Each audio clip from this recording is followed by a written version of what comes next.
হারামজাদার ভাষা কি? কুত্তা ফুট। টুট টুট টুট।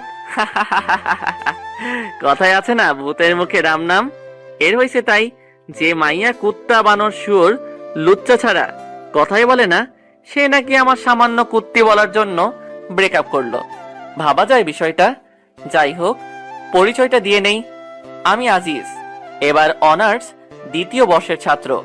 আর যার সাথে এতক্ষণ কথা বলছিলাম ও হলো জান্নাত, আমার গার্লফ্রেন্ড। গার্লফ্রেন্ড বললে এখন ভুল হবে, বলতে হবে এক্স গার্লফ্রেন্ড। এবার ইন্টার ফাইনাল ইয়ারে। আপনাদের সাথে কথা বলতে বলতে ফোনটা আবার বেজে উঠলো। মেজাজটা আবার খারাপ হয়ে গেল। জান্নাত মনে করে নাম্বারটা না দেখেই ধরে বলতে শুরু করলাম, ওই কুত্তি, আবার ফোন দিলি কেন? তোর কি লজ্জা নাই? খুব তো বললি আর ফোন দিবি না, সেই তো ঘুরে ফিরে আবার আমার কাছে ফোন দিলি। বেলজ্জ, বেপর্দা, বেহায়া মহিলা কোথাকার। ওপাশ থেকে, কি আবল তাবল কথা বলিস বাবা? আমি তোর মা বলতেছি, তুই কি পাগল হইলি নাকি রে বাবা? ফোনের দিকে তাকিয়ে দেখি, এ মা, এই তো দেখি সত্যি আম্মুর নাম্বার। এখন কি বলবো আম্মুরে? আম্মু সরি আম্মু, ভুল হয়ে গেছে। ভুল মানে? তুই আমার কুত্তি বেহায়া বেপর্দা বললি?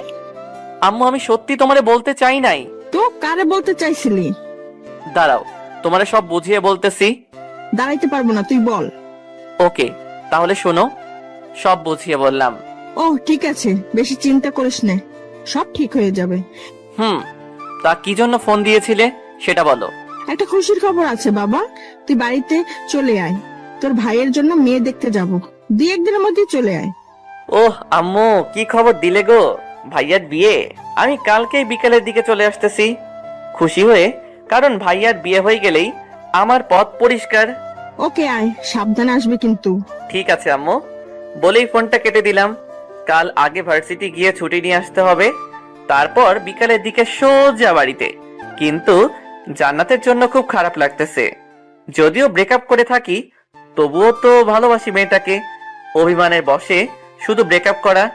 ব্রেকআপ করলেও তাও তো মেয়েটাকে একবার করে দেখতে পারি, কিন্তু বাড়িতে গেলে তাও তো দেখা হবে না। জান্নাতের সাথে আমার পরিচয় আমার বন্ধুর বোনের মাধ্যমে। সেদিন ছিল নাবিলার জন্মদিন, আমিও যাই সেদিন। বুলবুল আমার বন্ধুদের বাড়িতে। জান্নাতুলকে সেদিনই প্রথম দেখি।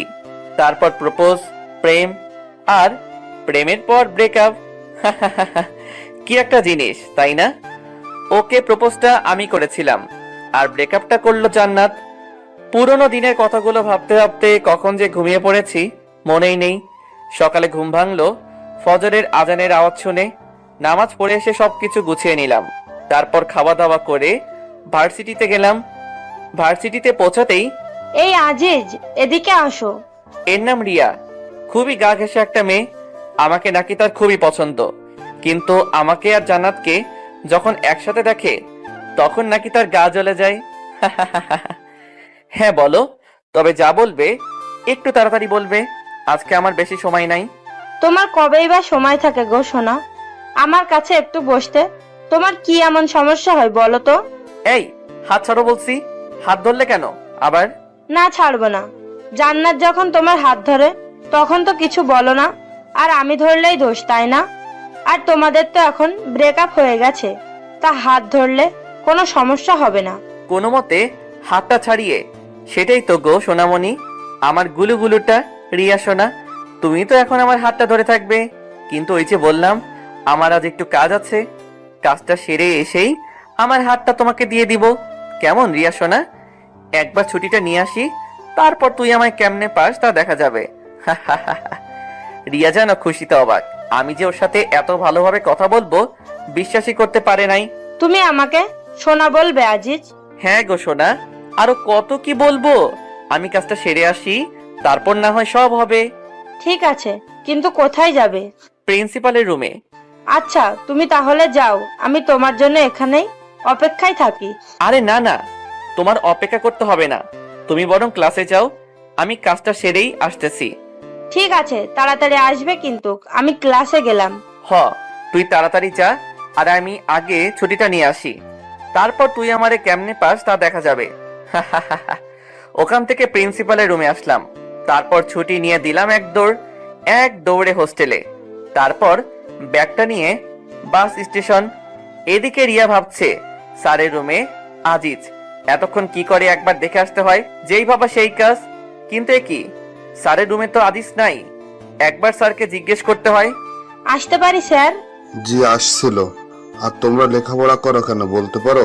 আসতে পারি স্যার এই কথাটা কি ইংরেজিতে বলা যায় না? Sorry sir. ইটস ওকে, আর সরি বলতে হবে না। কি জন্য এসেছো তাই বলো। স্যার, আজিজ কি আপনার এখানে আসছিল? আসছিলেন। ছেলেটা খুবই ভালো। স্যার জানি, কিন্তু কি জন্য এসেছিল স্যার? ছুটি নেবার জন্য। এ হাই। এদিকে টিকিট কেটে বাসে উঠে বসে আছি, হেডফোন কানে নিয়ে বসে আছি বাসের মধ্যে। হঠাৎ চোখ গেল বাসের দরজার দিকে। একটা মেয়ে, মাশাল্লাহ দেখতে একদম দুধে আলতা। মেয়েটা দেখি আমার সিটের দিকেই এগিয়ে আসছে, আর আমি অপলক দৃষ্টিতে তার দিকে তাকিয়ে রয়েছি। আমার সামনে দাঁড়িয়ে মেয়েটি বলল, ভাইয়া, জানালার পাশের সিটটা আমার, যদি একটু এই পাশে আসতেন। ও হ্যাঁ সরি আপু, আসুন বসুন। আরে সরি বলছেন কেন? ঠিক আছে। ধন্যবাদ। আচ্ছা আপনি কোথায় যাবেন আপু? সিরাজগঞ্জ। আপনি? আরে আমিও তো সিরাজগঞ্জে যাচ্ছি। বাহ, ভালোই হলো, গল্প করতে করতে যাওয়া যাবে। তা আপনি সিরাজগঞ্জে কোথায় যাবেন? উল্লাপাড়া। আপনি? সিরাজগঞ্জে। ও, আপনার নামটা কিন্তু জানা হলো না আপু। আমি সামিরা, অনার্স দ্বিতীয় বর্ষের ছাত্রী। আপনি? আমিও অনার্স দ্বিতীয় বর্ষে। আমি আজিজ। আমরা যেহেতু একই ক্লাসে, তাহলে আমরা তো তুমি করেই বলতে পারি। তুমি কি বলো সামিরা? অবশ্যই, কেন না। আচ্ছা সামিরা, তুমি কি সিঙ্গেল? কেন বলো তো? না, এমনি শুনতে চাইলাম। না, আমার বয়ফ্রেন্ড আছে। আর তুমি? কি আর বলবো, দুঃখের কথা, আমি বর্তমানে ঝুলে আছি। ঠিক, তোমার কথা বুঝলাম না। মানে 3 মাস আগে ব্রেকআপ হয়েছে, কাল রাতে আবার এক্স এর সাথে কথা হয়েছে। ও, তা কি কথা বললে কাল রাতে? শুনবে? বলো। কথাগুলো শুনে যদি তোমার হাসতে হাসতে কাপড় খুলে যায়, তাহলে আমি কিন্তু দায়ী নই। ধুর, ফাজলামো করো নাকি? বলো তো। তাহলে শোনো, কাল রাতে সব কথাগুলো সামিরাকে বললাম। মেয়েটা হাসতে হাসতে যেন গড়াগড়ি খাওয়ার মতো অবস্থা। আমার সব কথা শুনে সামিরা হাসতে হাসতে বলল, আজিজ, তুমি তাহলে ভাত খোর? তুমিও শুরু করলে নাকি? আরে না, এমনি মজা করলাম। হুম আচ্ছা আজিজ, একটা কথা বলবো। বলো। তুমি যদি ভাত খোর হও, তাহলে তুমি এত চিকন কেন? তোমায় তো দেখে মনে হয় না তুমি ভাত খোর। ধুর, ফাইজলামো করছো আমার সাথে। যাও, তোমার সাথেও কথা নাই। আরে আরে, রাগ করো কেন? আমি তো মজা করলাম। আচ্ছা সামিরা, ভাতখোর কাকে বলে বলতে পারবে?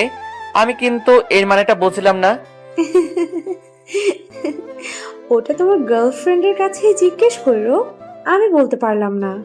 মেয়েটার সাথে কথা বলতে বলতে তার গন্তব্যস্থানে পৌঁছে গেলাম। বাসের মধ্যে দুজন যতটা সময় একসাথে ছিলাম, সারাক্ষণ সামিরার মুখে হাসি ছিল। যাওয়ার সময়, আজিজ, তুমি কিন্তু খুবই মজার একটা মানুষ। যতক্ষণ তোমার সাথে ছিলাম খুবই এনজয় করলাম মুহূর্তটা। আর তোমার কথা শুনে যতটুকু বুঝলাম, জান্নাত তোমাকে খুবই ভালোবাসে, আর অভিমানের বশে শুধু তোমার সাথে এমন ব্যবহার করেছে। আমি জানি। আমি কিন্তু তোমার গার্লফ্রেন্ডকে চিনি। কি বলো? কিভাবে? সময় হলে জানতে পারবে। আল্লাহ হাফেজ, ভালো থেকো। আজিজ আর জান্নাতের সাথে আবার ভাব করে নিও। আল্লাহ হাফেজ সামিরা। কিন্তু তুমি কিভাবে জান্নাতকে চেনো সেটা তো বলে যাও। যা, মেয়েটা চলে গেল। দূর, ভালো লাগে না। আবার একটা রহস্যের মধ্যে রয়ে গেলাম। আবার ওর নামটা ছাড়া কিছুই জানা হলো না, এমনকি ফোন নাম্বারটাও নেওয়া হলো না। কথাগুলো ভাবতে ভাবতে আমার গন্তব্য স্থানে পৌঁছে গেলাম। আমার শহর উল্লাপাড়াতে। বাস থেকে নেমে একটা সিএনজি নিয়ে সোজা বাড়িতে। দরজার সামনে এসে কলিং বেল বাজাতেই আম্মু এসে দরজা খুলে দিলেন। কিরে, এত তাড়াতাড়ি এসে গেলি? কই আসলাম এতদিন পর, একটু আদর যত্ন করবে তা না, বলছো এত তাড়াতাড়ি চলে আসলাম। আর এখন কত বাজে সেদিকে খেয়াল আছে তোমার আম্মু? বিকাল 5:30 বাজে। আচ্ছা বাবা, আমার ভুল হয়ে গেছে, মাফ কর আমাকে। এখন যা, ফ্রেশ হয়ে এসে খাবি কিছু। ভাইয়া কোথায়? তোর ভাইয়া তার রুমেই আছে। ওকে আম্মা জান, আমি গেলাম বলেই সোজা আমার রুমে চলে গেলাম। তারপর ফ্রেশ হয়ে খাওয়া দাওয়া করে ভাইয়ার রুমে গেলাম। গিয়ে, কি করছিস ভাইয়া? আরে আজিজ, তুই কখন আসলি? আয় এদিকে আয়, বস এখানে। ভাইয়া শুনলাম কাল নাকি তোর জন্য মেয়ে দেখতে যাবে। হ্যাঁ, সেই জন্যই তো তোকে নিয়ে আসলাম। কিন্তু তুই নাকি একটা মেয়ের সাথে রিলেশন করিস, তাহলে তার কি হবে? আরে বোকা, তোর আবার কি হবে? ওর সাথেই তো বিয়েটা ঠিক হলো, আমার পছন্দের মানুষের সাথে। ভাইয়া তোর সাথে তো তোর ভালোবাসার মানুষটার বিয়ে হচ্ছে, কিন্তু আমার যে কি হবে আল্লাহ ভালো জানে। কিরে, এত কি ভাবিস? কই কিছু না তো। তা তোর জান্নাতুলের কি খবর? এখন কি তোর ঝাড়ির উপর রাখে নাকি? ধুর, তুই যে কি বলিস না ভাইয়া। মেয়েটা কিন্তু খুব ভালো। তোরে কইছে মেয়েটা ভালো, তুই কি ওরে দেখছিস নাকি? দেখি নাই, তবে কথা তো বলেছি। তুই থাক তোর কথা নিয়ে, আমি গেলাম, এখন ঘুমাবো। আবার ডাকতে যাস না জানো। কাল কখন যাবি? ভাবি কি দেখতে, তাই বল। সকাল 10টার দিকে। ওকে বাই বলেই আমার রুমে চলে আসলাম। সারাদিন অনেক ধকল গেছে, এখন একটু ঘুমাই। হঠাৎ করে ঘুমটা ভেঙে গেল। টেবিলের দিকে তাকিয়ে দেখি জান্নাত সাজগোজ করতেছে। আমি তো দেখেই অবাক, ঠোঁটে হালকা লিপস্টিক, চুলগুলো খোপা করা, পরনে একটা কালো শাড়ি। আমি দেখে যেন মুগ্ধ হয়ে ওর দিকে তাকিয়ে আছি। আমার তাকিয়ে থাকা দেখে জান্নাত বলল, কি দেখো অমন করে? তোমাকে তোমাকে একদম পরীর মতো লাগছে। যা দুষ্টু, ওইভাবে কেউ বলে? আমার বুঝি লজ্জা করে না? আমার কাছে আবার কিসের লজ্জা শোনা? আসো কাছে আসো, আজ তোমার সব লিপস্টিক খাবো। বলেই হাত ধরে একটানে বুকে নিয়ে আসলাম। হাই, এই কি করো? দেখো কি করি। বলেই জান্নাতের ঠোঁটে আমার ঠোঁট চোখ বুঝে ডুবিয়ে দিলাম। কিছুক্ষণ পর, এ কি জান্নাত, তোমার ঠোঁট বালু বালু লাগে কেন? কি হলো, কথা বলো না কেন? জান্নাত, তোমার লিপস্টিক পানি পানি লাগে কেন? চোখ খুলে তাকিয়ে দেখি জান্নাত নেই, আর আমার সামনে রয়েছে দেয়াল। আর ওটা লিপস্টিক না, আমার ঠোঁট কেটে রক্ত বের হচ্ছে। রক্ত দেখে দিলাম এক চিল্লানিতে পুরো বাড়ি আমার রুমের মধ্যে। কিরে, কি হয়েছে? এত জোরে চিল্লাস কেন? এ কি তোর ঠোঁট কাটলো কেমনে? কি রে, এতখানি কাটলো কিভাবে? সত্যি করে বলতো, কিভাবে কাটলি? খাটে থেকে পড়ে টরে গেছিলি নাকি? এখন এদের আমি কি বলবো? যদি বলি স্বপ্নের মধ্যে জান্নাতকে চুমু দিতে গিয়ে দেয়ালের সাথে ঠোঁট ঘষেছি, তাহলে তো মান ইজ্জত সব যাবে। আসলে ভাইয়া আম্মু, আমি খাটে থেকে পড়ে গেছিলাম। তোমরা তো জানোই আমার ঘুমের মধ্যে এপাশ ওপাশ করার স্বভাব আছে। সাবধানে ঘুমাতে পারিস না? বাসলাম, কি একটা কাণ্ড হয়ে গেল বলুন তো। এই জান্নাত কি ঠিক মতো ঘুমাইতেও দেবে না? স্বপ্নের মধ্যে কত সুন্দর একটা ব্যবহার করলো, কিন্তু সামনাসামনি ওরে বাবা, একদম পেটনি। জান্নাত সবার সাথে ভালো ব্যবহার করে, শুধু আমার বেলায় এমনটা করে কেন বুঝি না। হয়তো ভালোবাসার মানুষটার প্রতি একটু বেশি অধিকার খাটাতে চায়, তাই আমার সাথে এমন করে। কথাগুলো ভাবতে ভাবতে কখন যে ঘুমিয়ে গিয়েছি খেয়ালই নাই। ঘুম থেকে উঠে ফজরের নামাজটা পড়ে খাওয়া দাওয়া করে রেডি হয়ে ভাইয়ার জন্য মেয়ে দেখতে চলে আসলাম। তারপর যা দেখলাম, মোটেও তা দেখার জন্য প্রস্তুত ছিলাম না। কারণ তা হলো, ভাইয়ার জন্য মেয়ে দেখতে এসে বসে আছি প্রায় 1 ঘন্টা হলো, কিন্তু মেয়েকে আনার কোনো নামই নাই। মেয়ে আসুক আর না আসুক তাতে আমার কি। সামনে বিভিন্ন রকমের খাবার রাখা আছে, তা আমি মনের আনন্দে খেয়ে যাচ্ছি, কিন্তু ভাইয়া কিছুই খাচ্ছেন না। ভাইয়ার মুখ দেখার মতো অবস্থা হয়ে আছে, একদম ধুতুম পেঁচা। তাই ভাইয়াকে বললাম, কি রে ভাইয়া, কিছু খাবি না নাকি? দূর, আমি আছি আমার টেনশনে, আর তুই আসিস খাওয়া নিয়ে। বুঝি না মেয়েদের এত কি সাজগোজ করা লাগে। সেই কখন থেকে বসে আছি, আমাদের সময়ের দাম নাই নাকি? এত চাপ নিস কেন, আসবে তো নাকি? তোর তো দেখি তরই সইছে না। এত পেশাল করছিস কেন? খা না ভাই, আমার পিছে আবার লাগলি কেন? আচ্ছা ঠিক আছে, আমি কথা বলবো না তোর সাথে, আমি খাই আর তুই অপেক্ষায় থাক ভাবিকে দেখার জন্য। আমি আর কোনো কথা না বলে খাওয়াতে মন দিলাম। নিচের দিকে তাকিয়ে খাইতেছি। খাওয়ার মাঝখানে কেউ একজন বলে উঠল, আরে আজিজ, তুমি এখানে? তাকিয়ে দেখি সামিরা। তুমি এখানে কি করো? আরে সামিরা তুমি? আমি তো আমার ভাইয়ার জন্য মেয়ে মানে আমার ভাবিকে দেখতে এসেছি, কিন্তু তুমি এখানে কি করো? আরে আমি তো দুলালের। দুলালি আমার হবু ভাবির নাম। আমি এখানে থাকবো না তো কে থাকবে? কিরে, তোরা একে অন্যকে চিনিস নাকি? তুমি কিন্তু বললে না, কিভাবে জান্নাতকে তুমি চেনো? তোমায় তো বললামই, সময় হলে ঠিক জানতে পারবে। তাহলে তুমি বলবে না, তাই তো? আরে পাগল, রাগ করো কেন? তোমার ভাবি কি বিষয়টা জানে যে তুমিও প্রেম করো? ধুর, ভাবি জানবে কিভাবে যে আমি প্রেম করি? ভাবিকে তো আমি আজকেই প্রথম দেখলাম। তার মানে তুমি এর আগে তোমার ভাবিকে কখনো দেখো নাই? দেখেছি, তবে ভাইয়ার ফোনে। সামনাসামনি আজই প্রথম। ও বেশ ভালো। তবে আমার মনে হয় বেচাটির চাপটা একটু বেড়েই যাবে, কারণ এখন তার বিয়ে হবে, আবার কিছুদিনের মধ্যে তোমারও বিয়ে হবে, আর তোমার বিয়ের কাজ মেয়েটাকেই একা হাতে সামলাতে হবে, তাই না? ধুর সামিরা, তুমি যে কি বলো না। লজ্জা পেলে বুঝি? আরে না না, লজ্জা পাবো কেন? আমাদের কথার মাঝেই ভাইয়ার ডাক পড়লো। কিরে, আসবি নাকি না এখানেই থেকে যাবি? না, আসি, দাঁড়াও। আচ্ছা সামিরা, তাহলে আমি আসি, আবার বিয়ের দিন কথা হবে। আল্লাহ হাফেজ। সাবধানে যাবে। আল্লাহ হাফেজ। সামিরার কাছ থেকে আসার পর আচ্ছা ভাই, বলতো মেয়ে তোর জন্য দেখতে এসেছি নাকি আমার জন্য দেখতে এসেছি? হঠাৎ এমন কথা কেন বলছিস ভাইয়া? ঠিক বুঝতে পারলাম না। না, তোর যা ভাবসাব দেখছি তাই মনে হলো আর কি। তা মেয়েটা কি তোর পছন্দ হয়েছে নাকি? দূর ভাইয়া, তুই না একটু বেশি বুঝিস, বুঝলি? সামিরা আমার ফ্রেন্ড, আর ওর বয়ফ্রেন্ড আছে। ও, কথা বলতে বলতে বাড়িতে চলে আসলাম। বুলবুলকে একবার ফোন দিতে হবে দাওয়াত দেবার জন্য, আর নাবিলার সাথেও কথা বলতে হবে। ফোন দেবার পর, হে ভাই বল, আর কেমন আছিস? আলহামদুলিল্লাহ ভালো আছি রে দোস্ত, তুই কেমন আছিস? আলহামদুলিল্লাহ ভালোই। শোন, আগামী 10 থেকে 11 তারিখ তো ভাইয়ার বিয়ে ঠিক হয়ে গেল। তুই আর নাবিলা আসবি, কিন্তু তোরা বরং 7-8 তারিখে চলে আয়, অনেক কাজও করতে হবে। দোষ, সে না হয় বুঝলাম, কিন্তু নাবিলা তো মনে হয় যাইতে পারবে না, কারণ 9 তারিখ থেকে ওর পরীক্ষা শুরু হবে। ও, তার মানে তো জান্নাত আসতে পারবে না। আচ্ছা দোস্ত, তাহলে তুই চলে আয়, এখন রাখি। দেখতে দেখতে ভাইয়ার বিয়ের দিন চলে আসলো। বাড়ি ভর্তি মানুষ, সবাই যার যার মতো আনন্দ করছে। আমিও বন্ধুদের সাথে আনন্দ করছি, কিন্তু আনন্দের মাঝেও কিছু একটা যেন ফাঁকা ফাঁকা মনে হচ্ছে। আর সেই কিছু একটা হলো জান্নাত। হঠাৎ আমার সামনে সামিরা এসে হাজির, কিন্তু সে একা না, একটা ছেলের হাত ধরে আছে। আমাকে দেখেই ও বলল, হাই আজিজ, কেমন আছো? ভালো, তুমি? আমিও ভালো। আজিজ, যে হচ্ছে আমার বয়ফ্রেন্ড তৌসিফ, তৌসিফ আহমেদ শান্ত।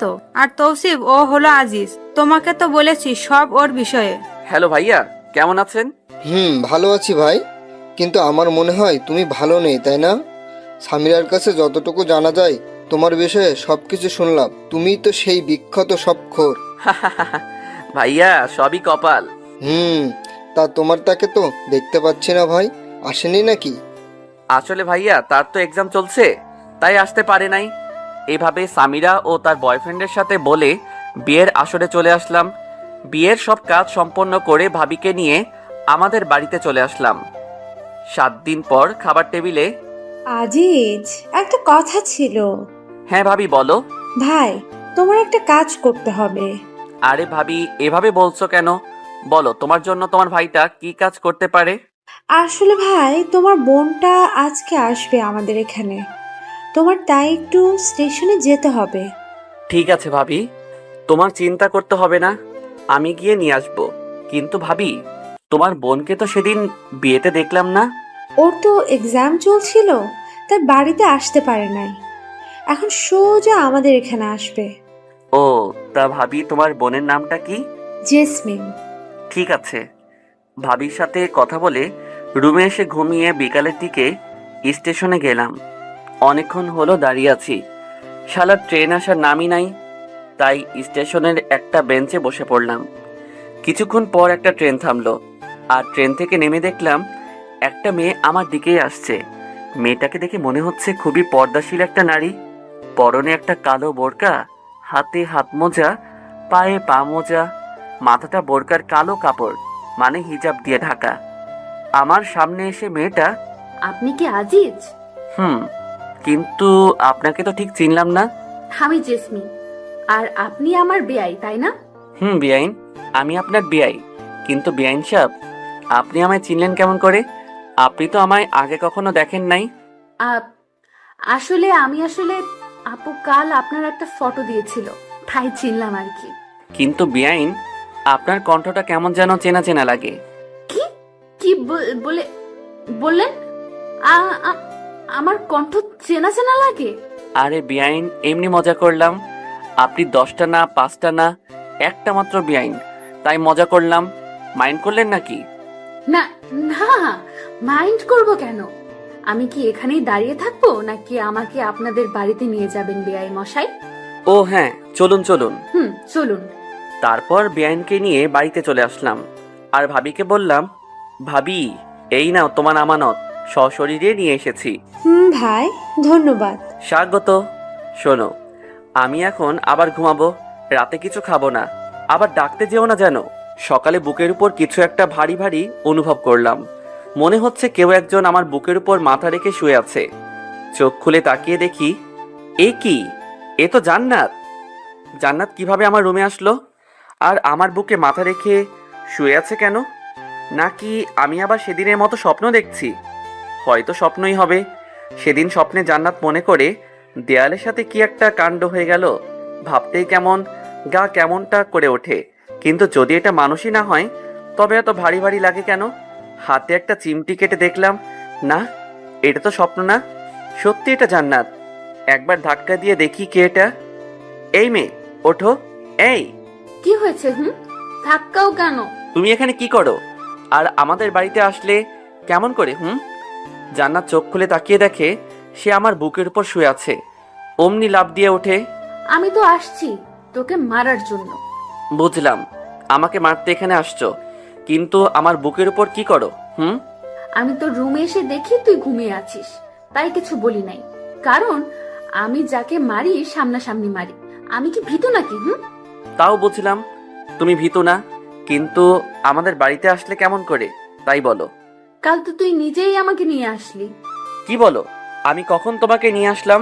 কাল বিকালে। ধুর, ফাজলামো করিস নাকি আমার সাথে? কাল বিকালে কোথায় থেকে তোমাকে নিয়ে আসলাম? কেন স্টেশন থেকে? আরে কাল তো আমি আমার ভাবির বোনকে স্টেশন থেকে নিয়ে আসছি। তোমাকে কখন নিয়ে আসলাম? তোর ভাবির বোনই আমি। কিন্তু ভাবি যে বলল তার বোনের নাম জেসমিন। তো কি হয়েছে? তোমার নাম তো জান্নাত, জান্নাতুল ফেরদৌস। জেসমিন আমার ডাক নাম, ওই নামে শুধু আপুই ডাকে। তার মানে এক্স গার্লফ্রেন্ড এখন আমার বেআইন? ওই কুত্তা, তুই যে আমার এক্স ছিলি বা তোর সাথে যে আমার সম্পর্ক ছিল, এটা যেন আমার আপু না জানতে পারে। শুধু আপু না, কেউ যেন জানতে না পারে। হয়, আমার তো আর খেয়ে দে কাজ নাই যে তোর মতো একটা পেতনি আমার গার্লফ্রেন্ড ছিল এটা সবাইকে বলে বেড়াবো। কুত্তা, তুই আমারে কি বললি? আমি পেতনি? ভুল কিছু তো বলি নাই। দাঁড়া কুত্তা, আজ তোর একদিন কি আমার একদিন। বলতেই জান্নাত কিছু একটা খুঁজতে লাগলো আর রুমের এক কোণ থেকে একটা ফুলঝাড়ু পেল, ওইটা হাতি নিয়ে আমার দিকে তেড়ে আসলো মারবার জন্য। যেই বাড়ি মারবে অমনি ভাবির ডাক পড়লো, জান্নাত, এই জান্নাতুল, কই গেলি? ভাবি বেআই সাহেব আমার রুমে। জান্নাত অমনি ফুলঝাড়ুটা ফেলে দিল। কি রে, এখানে কি করছিস? ভাবি বেআইনের সাথে একটু মজা করছিলাম, তাই না বেআইন? আপু, আমার বেআইটা না খুবই মজার। আচ্ছা বুঝলাম, এখন চল। ঘুম থেকে উঠে তো ফ্রেশও হোস নাই, আগে ফ্রেশ হয়ে খাওয়া দাওয়া করে নে, তারপর দুজনে গল্প করিস। এখন আর মহারাজ আপনিও ফ্রেশ হয়ে নিচে খেতে আসুন। বলেই ভাবি জান্নাতকে নিয়ে চলে গেল আর জান্নাত ওদিকে মনে মনে বলছে, আমাকে পেতনি বলা তাই না? এখন যদি আপু না আসতো তবে শয়তানটার হাড়গোড় ভেঙে ফেলতাম। কিন্তু শয়তানটা কি বোঝে না যে এই পেতনিটা ওকে কতটা ভালোবাসে? আর এইদিকে আমি, উফ, এখন কি যে একটা কাণ্ড হয়ে যেত। ভাবি যদি না আসতো তবে আর আমি আস্ত থাকতাম না। ধন্যবাদ ভাবি। কিন্তু ভাই, এক্স গার্লফ্রেন্ড যখন বেআইন হয় তখন যে এতটা ঝামেলা হয় তা জানা ছিল না। বলেই ফ্রেশ হতে চলে গেলাম। ফ্রেশ হয়ে বের হতেই ফোনটা বেজে উঠল। ফোনের স্ক্রিনের দিকে তাকিয়ে দেখি এ তো নাদিয়ার নাম্বার। নাদিয়া আমার স্কুল লাইফের ফ্রেন্ড, আর ও তো এখন চিটাগাঙে। রিসিভ করার পর, ওই কুত্তা, তুই নাকি এখন বাড়িতে? তো কি হয়েছে? তুই তো চিটাগাঙে এখন, তাই না? না, আমি বাড়িতে আসছি আজ 5 দিন হলো। আর কুত্তা, তুই বাড়িতে আমায় বলবি না? আমি একা একা বাড়িতে বসে বসে বোরিং হচ্ছে। তুই কি আমায় বলতে পারতি না যে তুই বাড়িতে আসছিস? আমি এত কিছু জানি না, বিকালে আমার সাথে দেখা কর তুই। আচ্ছা, তুই স্কুলে মাঠে চলে আয়, বিকালে আমিও আসছি। ওকে, এখন রাখি, বিকালে কথা হবে। বুঝি না মেয়েরা এত কথায় কথায় কুত্তা বলে কেন। নাদিয়ার সাথে কথা বলে খাবার টেবিলে চলে আসলাম। খাবার মধ্যে আম্মু বললেন, আজিজ, জি আম্মু। বিকালে জান্নাতকে নিয়ে একটু ঘুরিয়ে নিয়ে আসিস। মেয়েটা আসছে থেকে একা একা ঘরে বসে আছে। কিন্তু আম্মু আসতো। আমি কোনো কিন্তু শুনতে চাই না, যা বললাম তাই যেন হয়। ঠিক আছে, ওনাকে রেডি থাকতে বইলো। কথাটা বলে জান্নাতের দিকে তাকালাম, দেখলাম মেয়েটা অনেক খুশি। বিকেলে বাইক নিয়ে বাইরে জান্নাতের জন্য অপেক্ষা করছি, কিন্তু মহারানীর আসার খবরই নাই। কিছুক্ষণ পর একটা সাদা পরী যেন নেমে আসলো আমার সামনে। এটা জান্নাত। সাজের আর বর্ণনা দিলাম না, কারণ আপনারাও প্রেমে পড়ে যেতে পারেন। জান্নাত দাঁড়িয়ে আছে দেখে আমি বললাম, কি হলো, উঠবেন না নাকি? নাকি আমি একাই চলে যাব? না না, দাঁড়াও, আমিও যাব। তাহলে উঠুন। আচ্ছা আজিজ, দেখো আমায় কেমন দেখা যাচ্ছে। ভালো। জান্নাত হয়তো শুধু এইটুকু আশা করে নাই আমার থেকে, ও ভেবেছে আরো অনেক কিছু বলবো, কিন্তু পেতনিটা জানে না যে তাকে কতটা সুন্দর লাগছে। তারপর দুজন স্কুলের মাঠে চলে আসলাম। দেখি নাদিয়া আগে থেকেই বসে আছে। নাদিয়া আমাকে দেখে আমার কাছে চলে আসলো। এতক্ষণে আসার সময় হলো তোর? সে কখন থেকে বসে আছি। আর এই মেয়েটা কে দোস্ত? দোস্ত, ওর নাম জান্নাত, আমার বেআইন। ও, কিন্তু তোর সাথে যে আমার কিছু কথা আছে। তো বল, কি কথা? না, এখানে না, তুই এদিকে আয়। আর আপু, তুমি একটু এখানে বসে থাকো, আমরা আসছি। বলেই নাদিয়া আমার হাত ধরে টানতে টানতে নিয়ে ফাঁকা জায়গায় চলে এলো। আর এদিকে জান্নাত ভাবছে, এ কি গায়ে পড়া মেয়ে রে বাবা! এই ছেমরি তো রিয়া আপুর থেকেও বেশি গায়ে পড়া মেয়ে। আর কি এমন কথা যা আমার সামনে বলা গেল না? না, এই মেয়েটাকে আমার সুবিধার মনে হচ্ছে না। ধুর, ভালো লাগে না। আর এদিকে নাদিয়ার সাথে প্রায় 10 মিনিটের মতো কথা বলে জান্নাতের কাছে আসলাম। কি কথা হলো তা না হয় পরে একদিন শুনবেন, এখন থাক। এসে দেখি মেয়েটা আনমনে কি যেন ভাবছে। তারপর নাদিয়া চলে গেল, আর আমি জান্নাতকে নিয়ে পুরা গ্রাম ঘুরলাম। আমার সাথে ঘুরতে পেরে জান্নাত অনেক খুশি। একটা কথা বলবো? বলো। পেতনিটা কে? কোন পেতনি? লুচ্চা, বোঝো না কোন পেতনি? বানর কুত্তা, এতক্ষণ যার সাথে কথা বলে আসলি সেই পেতনি। ও, ওর নাম তো নাদিয়া, আমার স্কুল লাইফের ফ্রেন্ড। বুঝলাম। এখন চল, বাড়িতে যাব। তারপর জান্নাতকে নিয়ে বাড়িতে চলে আসলাম। রাত 9টা। ছাদে নাদিয়ার সাথে ফোনে কথা বলতেছি। তখনই খেয়াল করলাম কেউ একজন ছাদে এসেছে। পিছনে তাকিয়ে দেখি জান্নাত। তাই নাদিয়াকে বললাম, দোস্ত, তোর সাথে পরে কথা বলি। কার সাথে কথা বলছিলি? নাদিয়ার সাথে। কেন বলো তো? আর যেন ওই পেতনিটার সাথে কথা বলতে না দেখি। কেন? কেন কথা বলবো না? আর বললে কি করবে? একদম গলা টিপে দিব। কি? জি। কিন্তু কেন? আমি তোমার কি হই যে? আর কিছু বলতে পারলাম না। তার আগে আমার ঠোঁটে জান্নাতের ঠোঁট ডুবিয়ে দিল। কতক্ষণ ছিল ঠিক বলতে পারবো না। ছাড়ার পর, কজ আই লাভ ইউ। আর একদিন ওই পেতনিটার সাথে কথা বললে দেখ কি করি তোর। বলেই দৌড়ে চলে গেল। বুঝলাম না কিছু। জান্নাতি আমার সাথে ব্রেকআপ করলো, আর এখনো নিজেই বলছে আই লাভ ইউ। হুট করেই জান্নাত তার ঠোঁট দুটো আমার ঠোঁটের মধ্যে মিলিয়ে দিল। কতক্ষণ যে দুজনের ঠোঁট একত্রে ছিল তা বলতে পারা মুশকিলই বটে। ছাদ থেকে রুমে এসে শুয়ে থেকে ভাবছি কি থেকে কি হয়ে গেল, আর মুচকি মুচকি হাসছি যে মেয়েটা গত 2 বছর আমাদের রিলেশন চলাকালীন নিজে থেকে আমার হাতটা পর্যন্ত ধরছে কিনা মনে নেই, আর আজ সেই মেয়েটাই চুমু দিয়ে দিল। ভাবা যায়? অবশ্য আমার বিষয়টা খারাপ লাগে নাই, ভালোই তো লাগলো। কথাগুলো ভাবতে ভাবতে ভাবি এসে ডেকে গেলেন খাবার জন্য। আমিও ফ্রেশ হয়ে নিচে খেতে চলে এলাম। সবাই যার যার মতো বসে আছি খাবার জন্য। জান্নাতও আছে, আমার দিকে তাকিয়ে মুচকি মুচকি হাসছে। আমি সেই দিকে খেয়াল না দিয়ে খাওয়ার জন্য বসে পড়লাম। জান্নাত খাওয়ার থেকে আমার দিকেই বেশি আর চোখে তাকাচ্ছে। তাই আমি বললাম, কি বেআইন সাহেব, খাচ্ছেন না কেন? খান খান, লজ্জা পাবার কিছু নেই। নিজের বাড়ি মনে করে খেতে পারেন। কি ভাবি, আমি ঠিক বলছি না? জান্নাত আমার দিকে এবার রাগী চোখে তাকালো। ঠিকই তো বলছিস। কিরে জান্নাত, খাচ্ছিস না কেন? এই তো খাইতেছি তো আপু। আর বেআই মশাই লজ্জা পাবো কেন? এটা তো আমার নিজের বাড়িই মনে করি, আর এটা তো আমারও বাড়ি, তাই না? মনে মনে বললাম, আজ বেআইন ডাকছো, কাল যদি তোমায় বউ না ডাকাতে পারি তবে আমার নামও জান্নাত না, বলে রাখলাম। তোরা খাবার সময় কি শুরু করলি? আর ছোট আব্বাজান? আম্মু মাঝে মাঝেই আমাকে ছোট আব্বাজান বলে ডাকে। জি আম্মু, বলো। তোর খালাম্মা আজ ফোন দিয়েছিল, তোকে যাইতে বলছে। কিন্তু আম্মু, আমি এখন কিভাবে যাব? কেন বাবা, কেন যাইতে পারবা না? আমি তো তোমার ফোন টেপা আর ঘুরে বেড়ানো ছাড়া আর কোনো কাজ দেখি না, তাহলে কেন যাইতে পারবা না? উপায় নাই, এখন যেতেই হবে। ঠিক আছে, কবে যাইতে হবে? কাল সকাল সকাল বেরিয়ে পড়বি, আর 4-5 দিন থেকে তারপর বাড়িতে আসবি। তোর খালা মনির কাছ থেকে আবার যেন শুনতে হয় না তুই বাড়ি আসার জন্য তার কাছে বায়না করছিস। ঠিক আছে, 4-5 দিন থেকে তারপর বাড়িতে আসবো। এবার খুশি? খুশি। জান্নাত মা, তুমি তাহলে সকাল সকাল রেডি হয়ে থাকো মা। মা ঠিক আছে। বুঝলাম না, আম্মু জান্নাত রেডি থেকে কি করবে? আর ওই, আপনি আমার আম্মুরে মা ডাকছেন কেন? জান্নাত তো তোর সাথে যাবে। আমি মা বলে ডাকবো, তাতে আপনার কি? আমি মনে মনে বললাম, মা তো আজ না হয় কাল থেকে ডাকতেই হবে, আমি না হয় এখন থেকেই ডাকা শুরু করলাম। আমার বোকা বরটা বোঝেও না, আর একবার শুধু কাল তোমার সাথে বেরোতে পারি, তারপর দেখো তোমায় কেমন না জানো না চাই।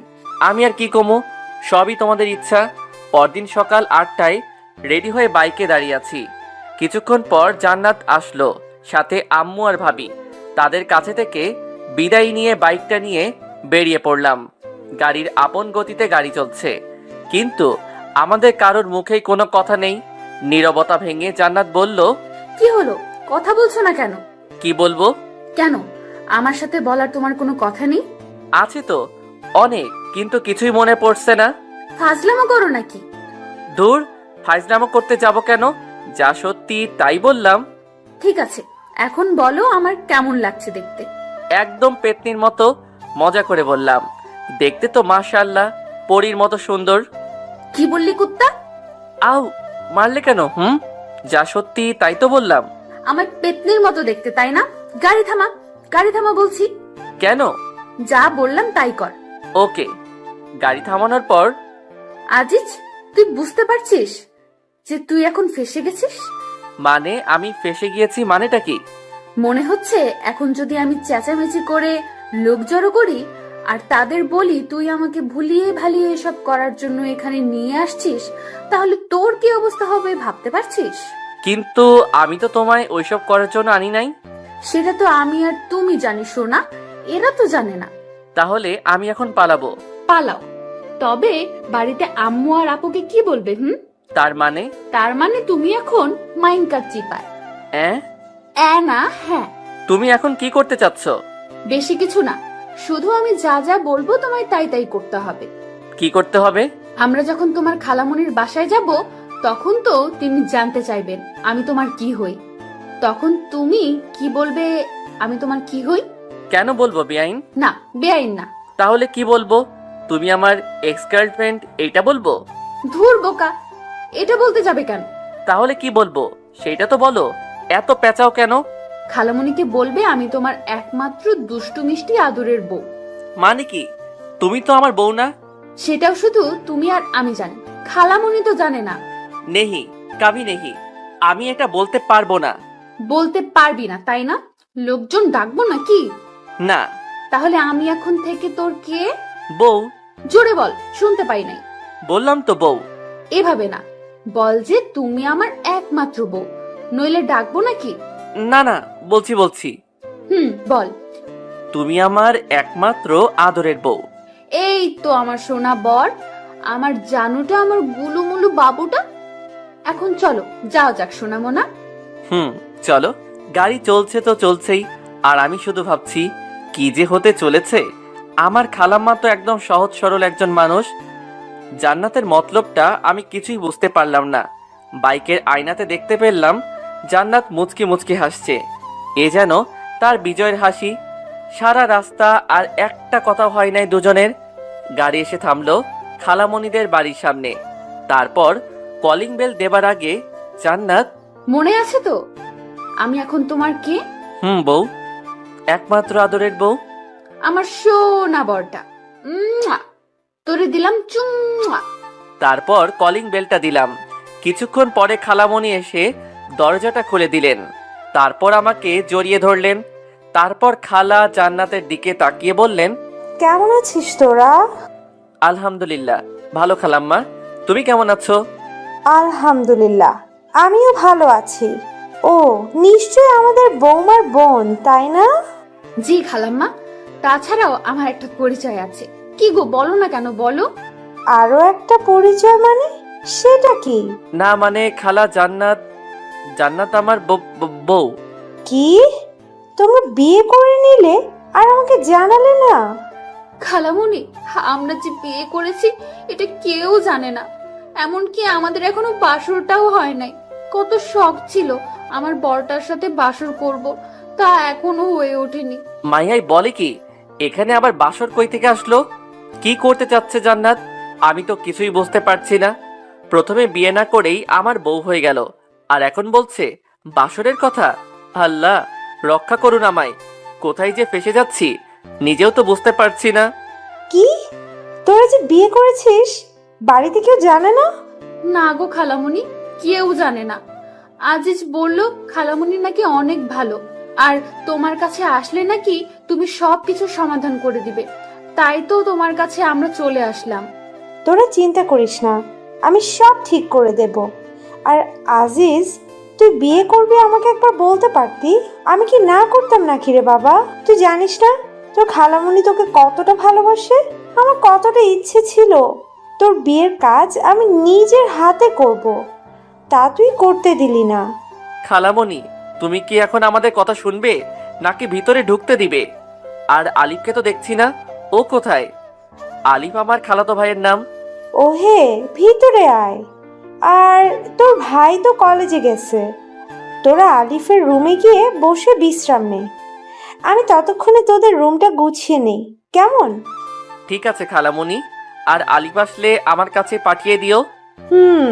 বাবা, তোর ফোনটা দিয়ে যা, আলিফকে ফোন দিয়ে তাড়াতাড়ি আসতে বলি। খালামণিকে ফোনটা দিয়ে আলিফের রুমে দুজনে চলে আসলাম। তারপর আমি, ওই তোর মতলবটা কি বলতো? তোমার ভাবসাব মোটেও সুবিধার মনে হচ্ছে না আমার কাছে। কেন জানো, তোমার কি মনে হচ্ছে? আর আমার বরটা কি রাগ করলো নাকি? আমি মোটেও তোমার বর নই। তো তুমি আমার কে? কেউ না। সত্যিই আমি তোমার কেউ না? কি হলো, চুপ করে গেলা কেন, বলো। সত্যি আমি তোমার কেউ না? বলেই জান্নাত আমার কাছে আসতে লাগলো। এই কি করছো? কাছে আসবে না, দূরে থাকো বলছি। কাছে আসবো? তুমি কি করবে? কি করবে? আমি কিন্তু চেঁচাবো। চিল্লাও চিল্লাও, যত পারো চিল্লাতে থাকো। এই না না, দূর ছাই, কে শোনে কার কথা? জান্নাত আমার মাথার দুপাশে ধরে চার ঠোঁট এক করে দিল। এখন বলো আমি তোমার কে? কাজটা কিন্তু তুমি ঠিক করলে না। ওই কুত্তা, তোরে আমি কি বলি আর তুই কি বলিস? ধুর, ভাল লাগে না। যাও তো, ফ্রেশ হয়ে এসো আগে। যাইতেছি, তারপর কিন্তু বলতেই হবে আমি তোমার কে, নইলে এইবার তোমার ঠোঁট একদম ছিঁড়ে ফেলবো। বলেই জান্নাত চলে গেল। আর আমি ভাবছি কি করতে চাচ্ছে এই মেয়েটা। ভাবতে ভাবতে আলিফ চলে আসলো। আর কিরে ভাইয়া, আসবো? দরজার দিকে তাকিয়ে দেখি আলিফের হাতে কিছু শপিং ব্যাগ। আরে আলিফ, তুই আয় আয়, আর এটা তো তোরই রুম। তুই আসবি, আমাকে জিজ্ঞেস করছিস কেন? আমার রুম, কিন্তু ভাইয়া রুমে তো তুমি একা নেই, সাথে ভাবিও আছে, তাই না? আর ভাইয়া, এটা তুমি একেবারে ঠিক করলে না। কি ঠিক করলাম না রে ভাই? এই যে বিয়ে করলে না জানিয়ে। তোরে কিভাবে জানাবো রে ভাই? আমি নিজেই জানতাম না যে আমি বিয়ে করেছি, তুই কেমনে জানবি? কিরে ভাইয়া, কথা বলো না কেন? কি ভাবো? আগে জানাইনি তো কি হয়েছে, এখন তো জানলি, তাই না? নাও, এইগুলো নাও, আর তাড়াতাড়ি এগুলো পরে বাইরে আসো। কি এগুলো? তোমার জন্য পাঞ্জাবি আর ভাবির জন্য বেনারসি। কিন্তু এগুলা কেন? আম্মু বললো তোমাকে নাকি বর বেশে দেখবে, তাই তাড়াতাড়ি চেঞ্জ করে চলে আসো। আর এই নাও তোমার ফোন, আম্মু দিল। রেখে যা। কিছুক্ষণ পরে জান্নাত বাথরুম থেকে বেরিয়ে আসলো। তারপর, কার সাথে কথা বললে গো এতক্ষণ? আলিফ আসছিল এগুলো দেবার জন্য। কি এগুলো? খুলে দেখো। ওয়াও, খুব সুন্দর এগুলো। আমাদের জন্য? আমার খুব পছন্দ হয়েছে, কিন্তু এগুলো কিসের জন্য? সবকিছু খুলে বললাম কি জন্য। তারপর দুজন রেডি হয়ে বাহিরে আসলাম। বাহিরে বের হয়ে যা দেখলাম, একজন মুরব্বী লোক খাতা কলম নিয়ে বসে আছে। দেখে মনে হচ্ছে কাজী হবে হয়তো, কিন্তু কেন? আয়, তোরা এখানে বস। খালামণি, উনি কে? উনি তো কাজী সাহেব, তোদের আবার বিয়ে দেবার জন্য নিয়ে আসলাম আলিফকে দিয়ে। আমার অনেক দিনের শখ ছিল তোর বিয়ে আমি নিজে দাঁড়িয়ে থেকে দিব। আমি জান্নাতের দিকে তাকিয়ে দেখলাম মেয়েটাও মনে হয় এই কথাটা শোনার জন্য মোটেও প্রস্তুত ছিল না। মুখটা একদম ফ্যাকাশে হয়ে গেছে, সাথে আমারও একই অবস্থা। কি বলো তুমি খালামণি, আমরা তো একবার বিয়ে করেছি, তাহলে আবার কেন? তোকে বললাম না, তোর বিয়ে আমি নিজে দাঁড়িয়ে থেকে দিতে চেয়েছি। আর তোর আবার বিয়ে করতে সমস্যাটা কোথায়? হ্যাঁ, অন্য কাউকে তো আর তোকে বিয়ে করতে বলছি না, তোর বউকেই তো বিয়ে করতে বলছি। বাবা, তুই আমার জন্য এইটুকু করতে পারবি না? জান্নাত, তুমি তো কিছু বলো এখন খালামণিকে। আমি আর কি বলবো বলো, খালামণি তো আর বেশি কিছু আবদার করে নাই, তাই না? খালামণি, আমরা রাজি। আলহামদুলিল্লাহ। কাজী সাহেব, আপনি বিয়ের কাজ শুরু করুন। আমি কিছুই বুঝতে পারছি না কি থেকে কি হয়ে যাচ্ছে। এখন খালামণিকেও সত্যটা বলতে পারবো না, কারণ সে খুব কষ্ট পাবে। কি করব এখন আমি? এই সব ভাবতে ভাবতে কখন যে কবুল বলে দিয়েছি। অবশেষে জান্নাত আর আমার বিয়েটা হয়ে গেল। রাত 10টা, বাসর ঘরের মধ্যে বসে আছে জান্নাত। আমি দরজাটা খুলে ভিতরে ঢুকে রীতিমতো অবাক হলাম, কারণ ঘরটা অনেক সুন্দরভাবে সাজানো। এত অল্প সময়ে এত কিছু কিভাবে সাজালো খালামণি বুঝতে পারছি না। মনে হচ্ছে আগে থেকে সাজানো ছিল ঘরটা। আরো অবাক হলাম জান্নাতের দিকে তাকিয়ে, কারণ যে মেয়ে সব সময় আমার পিছে পড়ে থাকে সেই মেয়েটা মাথায় ঘোমটা দিয়ে নিচের দিকে তাকিয়ে বসে আছে। ভাবা যায় জান্নাতকে বউ বেশে যেন সুন্দরী অপ্সরার মতো লাগছে। আমি ভয়ে ভয়ে এক পা দুপা করে খাটের দিকে এগিয়ে যেতে লাগলাম। খাটের কাছে যেতেই জান্নাত খাট থেকে উঠে দাঁড়িয়ে আমার কাছে এসে সালাম করতে লাগলো। আমি তার 2 বাহু ধরে দাঁড় করিয়ে বললাম, এই এই কি করো? তুমি এখন আমার স্বামী, সো এটা আমার অধিকার। শুধু অধিকার নয়, বিয়ের রাতে স্বামীর পায়ে ধরে সালাম করা প্রত্যেকটা স্ত্রীর কর্তব্য ও আমাদের সমাজের নিয়ম। তাই আমাকে তুমি এটা থেকে বিরত রাখতে পারো না। কি আর করা, এই মেয়ের সাথে কথায় পারা খুবই মুশকিল।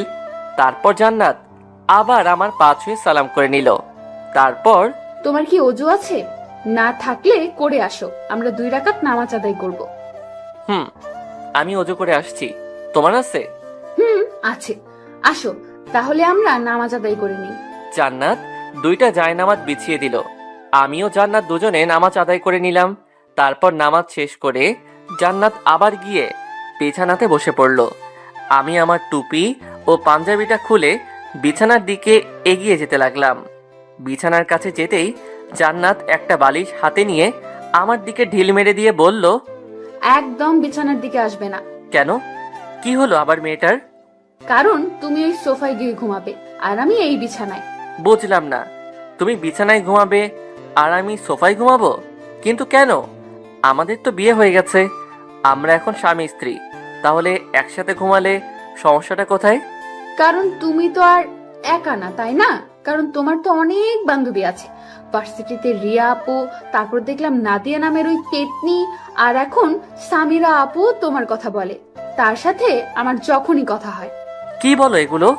তুমি জানো আমি কত কষ্টে সেদিন রিয়াকে ফাঁকি দিয়ে আসছি। রিয়াকে যদি ভালোই বাসতাম তাহলে কি আর তাকে ওইভাবে অবহেলা করতাম?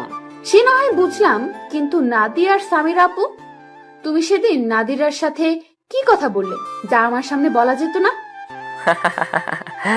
এই কথা এটা সেই দিন জিজ্ঞেস করলেই তো বলে দিতাম। এর জন্য আমার পাগলিটা অভিমান করে আছে। সেদিন বলো নাই তো এখন বলো। একদম মিথ্যা কথা বলবে না, তাহলে কিন্তু। আচ্ছা শোনো তাহলে, নাদিয়া আমার স্কুল জীবনের বান্ধবী, আর তোমার বেস্ট ফ্রেন্ডের ভাইয়ের গার্লফ্রেন্ড। ঠিক বুঝলাম না, তোমার বেস্ট ফ্রেন্ড তো নাবিলা, আর নাবিলার ভাই তো বুলবুল ভাইয়া। তার মানে নাদিয়া আপু বুলবুল ভাইয়ের গার্লফ্রেন্ড? মাই ডিয়ার বউ, তোমার আর আমার মধ্যে যেমন মনোমালিন্য হয়েছিল ঠিক তেমনি ওদের মধ্যেও একই অবস্থা হয়েছিল। তাই আমি তাদের সব কিছু ঠিক করে দিলাম। আর তুমি তো জানোই তোমার সামিরা আপুর বয়ফ্রেন্ড আছে, তাহলে আর সামিরা আমার একজন ভালো ফ্রেন্ড, বুঝতে পারলেন বউ? বলেই বালিশটা হাতে নিয়ে সোফার দিকে যেতে লাগলাম আর বললাম, তাহলে আমি কি এখন সোফাতে ঘুমাবো? কেন? তুমি তো বললে আমি যেন বিছানাতে না যাই। আমি আমি কখন তোমাকে বললাম? এইমাত্র বললে। ও, বুঝতে পারছি, তুমি তো আমায় ভালোই বাসো না, তাই তো সোফায় ঘুমাতে চাইছো না, তাই না? বুঝি তো, সব বুঝি। ও, এখানেও আমার দোষ হয়ে গেল, তাই না? নিজের কাঁধে কখনোই দোষ নিবা না। আমার বর থাকতে আমি কেন দোষ নিতে যাব? হুম। হয়েছে, আমার বরটার আর মন খারাপ করে থাকতে হবে না। আসো সোনামণি, তোমায় একটু আদর করে দেই। বলেই এক লাফে সোজা জান্নাতের কোলে মাথা রেখে শুয়ে পড়লাম। আর জান্নাত আমার মাথায় হাত বুলিয়ে দিতে লাগলো। আচ্ছা জান্নাত, ধরো যদি আমি সত্যি ওদের একজনের সঙ্গে প্রেম করতাম, তাহলে কি করতে? তোমার মাথার সব চুলগুলো ন্যাড়া করে দিতাম, হাত পা ভেঙে দিতাম, আর নাকে ঘুষি মেরে নাক ফাটিয়ে দিতাম। ওরে বাবা, এত কিছু করতে? তখন তো আমায় কেমন বাজে দেখা যেত। তাতে আমার কি? তখন তো সবাই বলতো, দেখ দেখ জান্নাতের বরটাকে কেমন বাজে দেখা যায়। বলতো, কিন্তু কেউ তো আর তোমায় আমার থেকে আলাদা করতে পারতো না। বাহ, তোমার মাথায় তো সেই লেভেলের বুদ্ধি। তা আমায় কি এখন অমন করবে নাকি, যাতে আমার দিকে কেউ নজর না দেয়? না, তা করব না, তবে এমন কিছু করব যাতে করে কেউ তোমার উপর নজর দিলেও তোমার নজর যেন তাদের উপর না পড়ে। সেটা কিভাবে? আমার বেবি লাগবে, একদম ফুটফুটে কিউট বাচ্চা, যাতে তুমি তার কথা চিন্তা করে হলেও আমাদেরকে ছেড়ে না যাও। বলেই কেঁদে দিল আমার বুকের উপর মুখ লুকিয়ে। ধুর পাগলি, তোমাকে ছাড়া আমি বাঁচবই না। ছেড়ে যাওয়া তো দূরের কথা, জান্নাতুলকে জড়িয়ে ধরে তার কপালে একটা চুমু দিয়ে, সত্যি তো? কখনো আমাকে ছেড়ে যাবে না তো? নেহি বউ, কাবি নেহি। তারপরও আমার বেবি লাগবে, আর আজকে থেকেই মিশন শুরু করব আমরা। আজকে থেকেই? হুম। তাহলে দেরি কেন? চলো লেগে পড়ি, আমাদের মিশন স্টার্ট করি, কি বলো? যা দুষ্টু। ইস, আমার বউ তো দেখি লজ্জাও পায়। আসো আসো, আরো কাছে আসো। বউ, আর লজ্জা পেতে হবে না, আসো আমাদের মিশনটা স্টার্ট করা যাক। বলেই জান্নাতের ঠোঁটে আমার ঠোঁট ডুবিয়ে দিলাম। ধীরে ধীরে আমরা একে অন্যের মাঝে হারিয়ে যেতে লাগলাম। সবকিছু জানতে চাহিয়া লজ্জা দিবেন না। আমাদের মিশন কমপ্লিট, এখন ফরজ গোসলটা করতে হবে। আমরা এখন চাই ফরজ গোসলটা সেরে আসি, কেমন? গোসল শেষ করে দুজনেই আমরা রুমে এসে শুয়ে পড়লাম। আমি বালিশে মাথা রেখে শুয়ে আছি, আর জান্নাত আমার বুকের উপর মাথা রেখে শুয়ে আছে। আমি জান্নাতকে বললাম, জান্নাত, ও বউ শোনো না। বলো না। আমরা কি সত্যি সত্যি বিয়ে করে নিয়েছি? কি বলো এগুলা? বিয়ে করে মিশন কমপ্লিট করে এখন বলছো আমরা কি সত্যি সত্যি বিয়ে করেছি? আমার না বিশ্বাসই হচ্ছে না যে আমরা মিশনটা পর্যন্ত কমপ্লিট করে ফেলেছি। কি থেকে কি হয়ে গেল, তাই না? জি না, আমি চেয়েছি বলেই বিয়েটা হলো, বুঝলে? তার মানে তুমি এই সিচুয়েশনে না পড়লে বিয়েটা করতে না? করতাম কি করতাম না সেটা না হয় কাল সকালেই জানতে পারবে। হুম। এখন ভালো ছেলের মতো তোমার এই পেতনি বউটাকে শক্ত করে জড়িয়ে ধরে ঘুমাও তো, অনেক রাত হয়ে গেছে। বউ, তুমি শুধু আমার পেতনি বউ না, আমার দুষ্টু মিষ্টি আদরের বউ। হয়েছে হয়েছে, আর পাম মারতে হবে না, নাও এবার ঘুমাও। আমি আর কথা না বলে জান্নাতকে দু বাহুদয়ের মধ্যে আগলে নিয়ে তার কপালে একটা ভালোবাসার পরশ এঁকে দিলাম। জান্নাত আমার বুকের উপর মুখ লুকিয়ে ঘুমিয়ে পড়ল। এই মেয়েটা কিছুদিন আগেও কি ঝগড়াটাই না করলো আমার সাথে, আর এখন আমার বুকে মুখ লুকিয়ে আমাকে শক্ত করে জড়িয়ে ধরে ঘুমিয়ে আছে।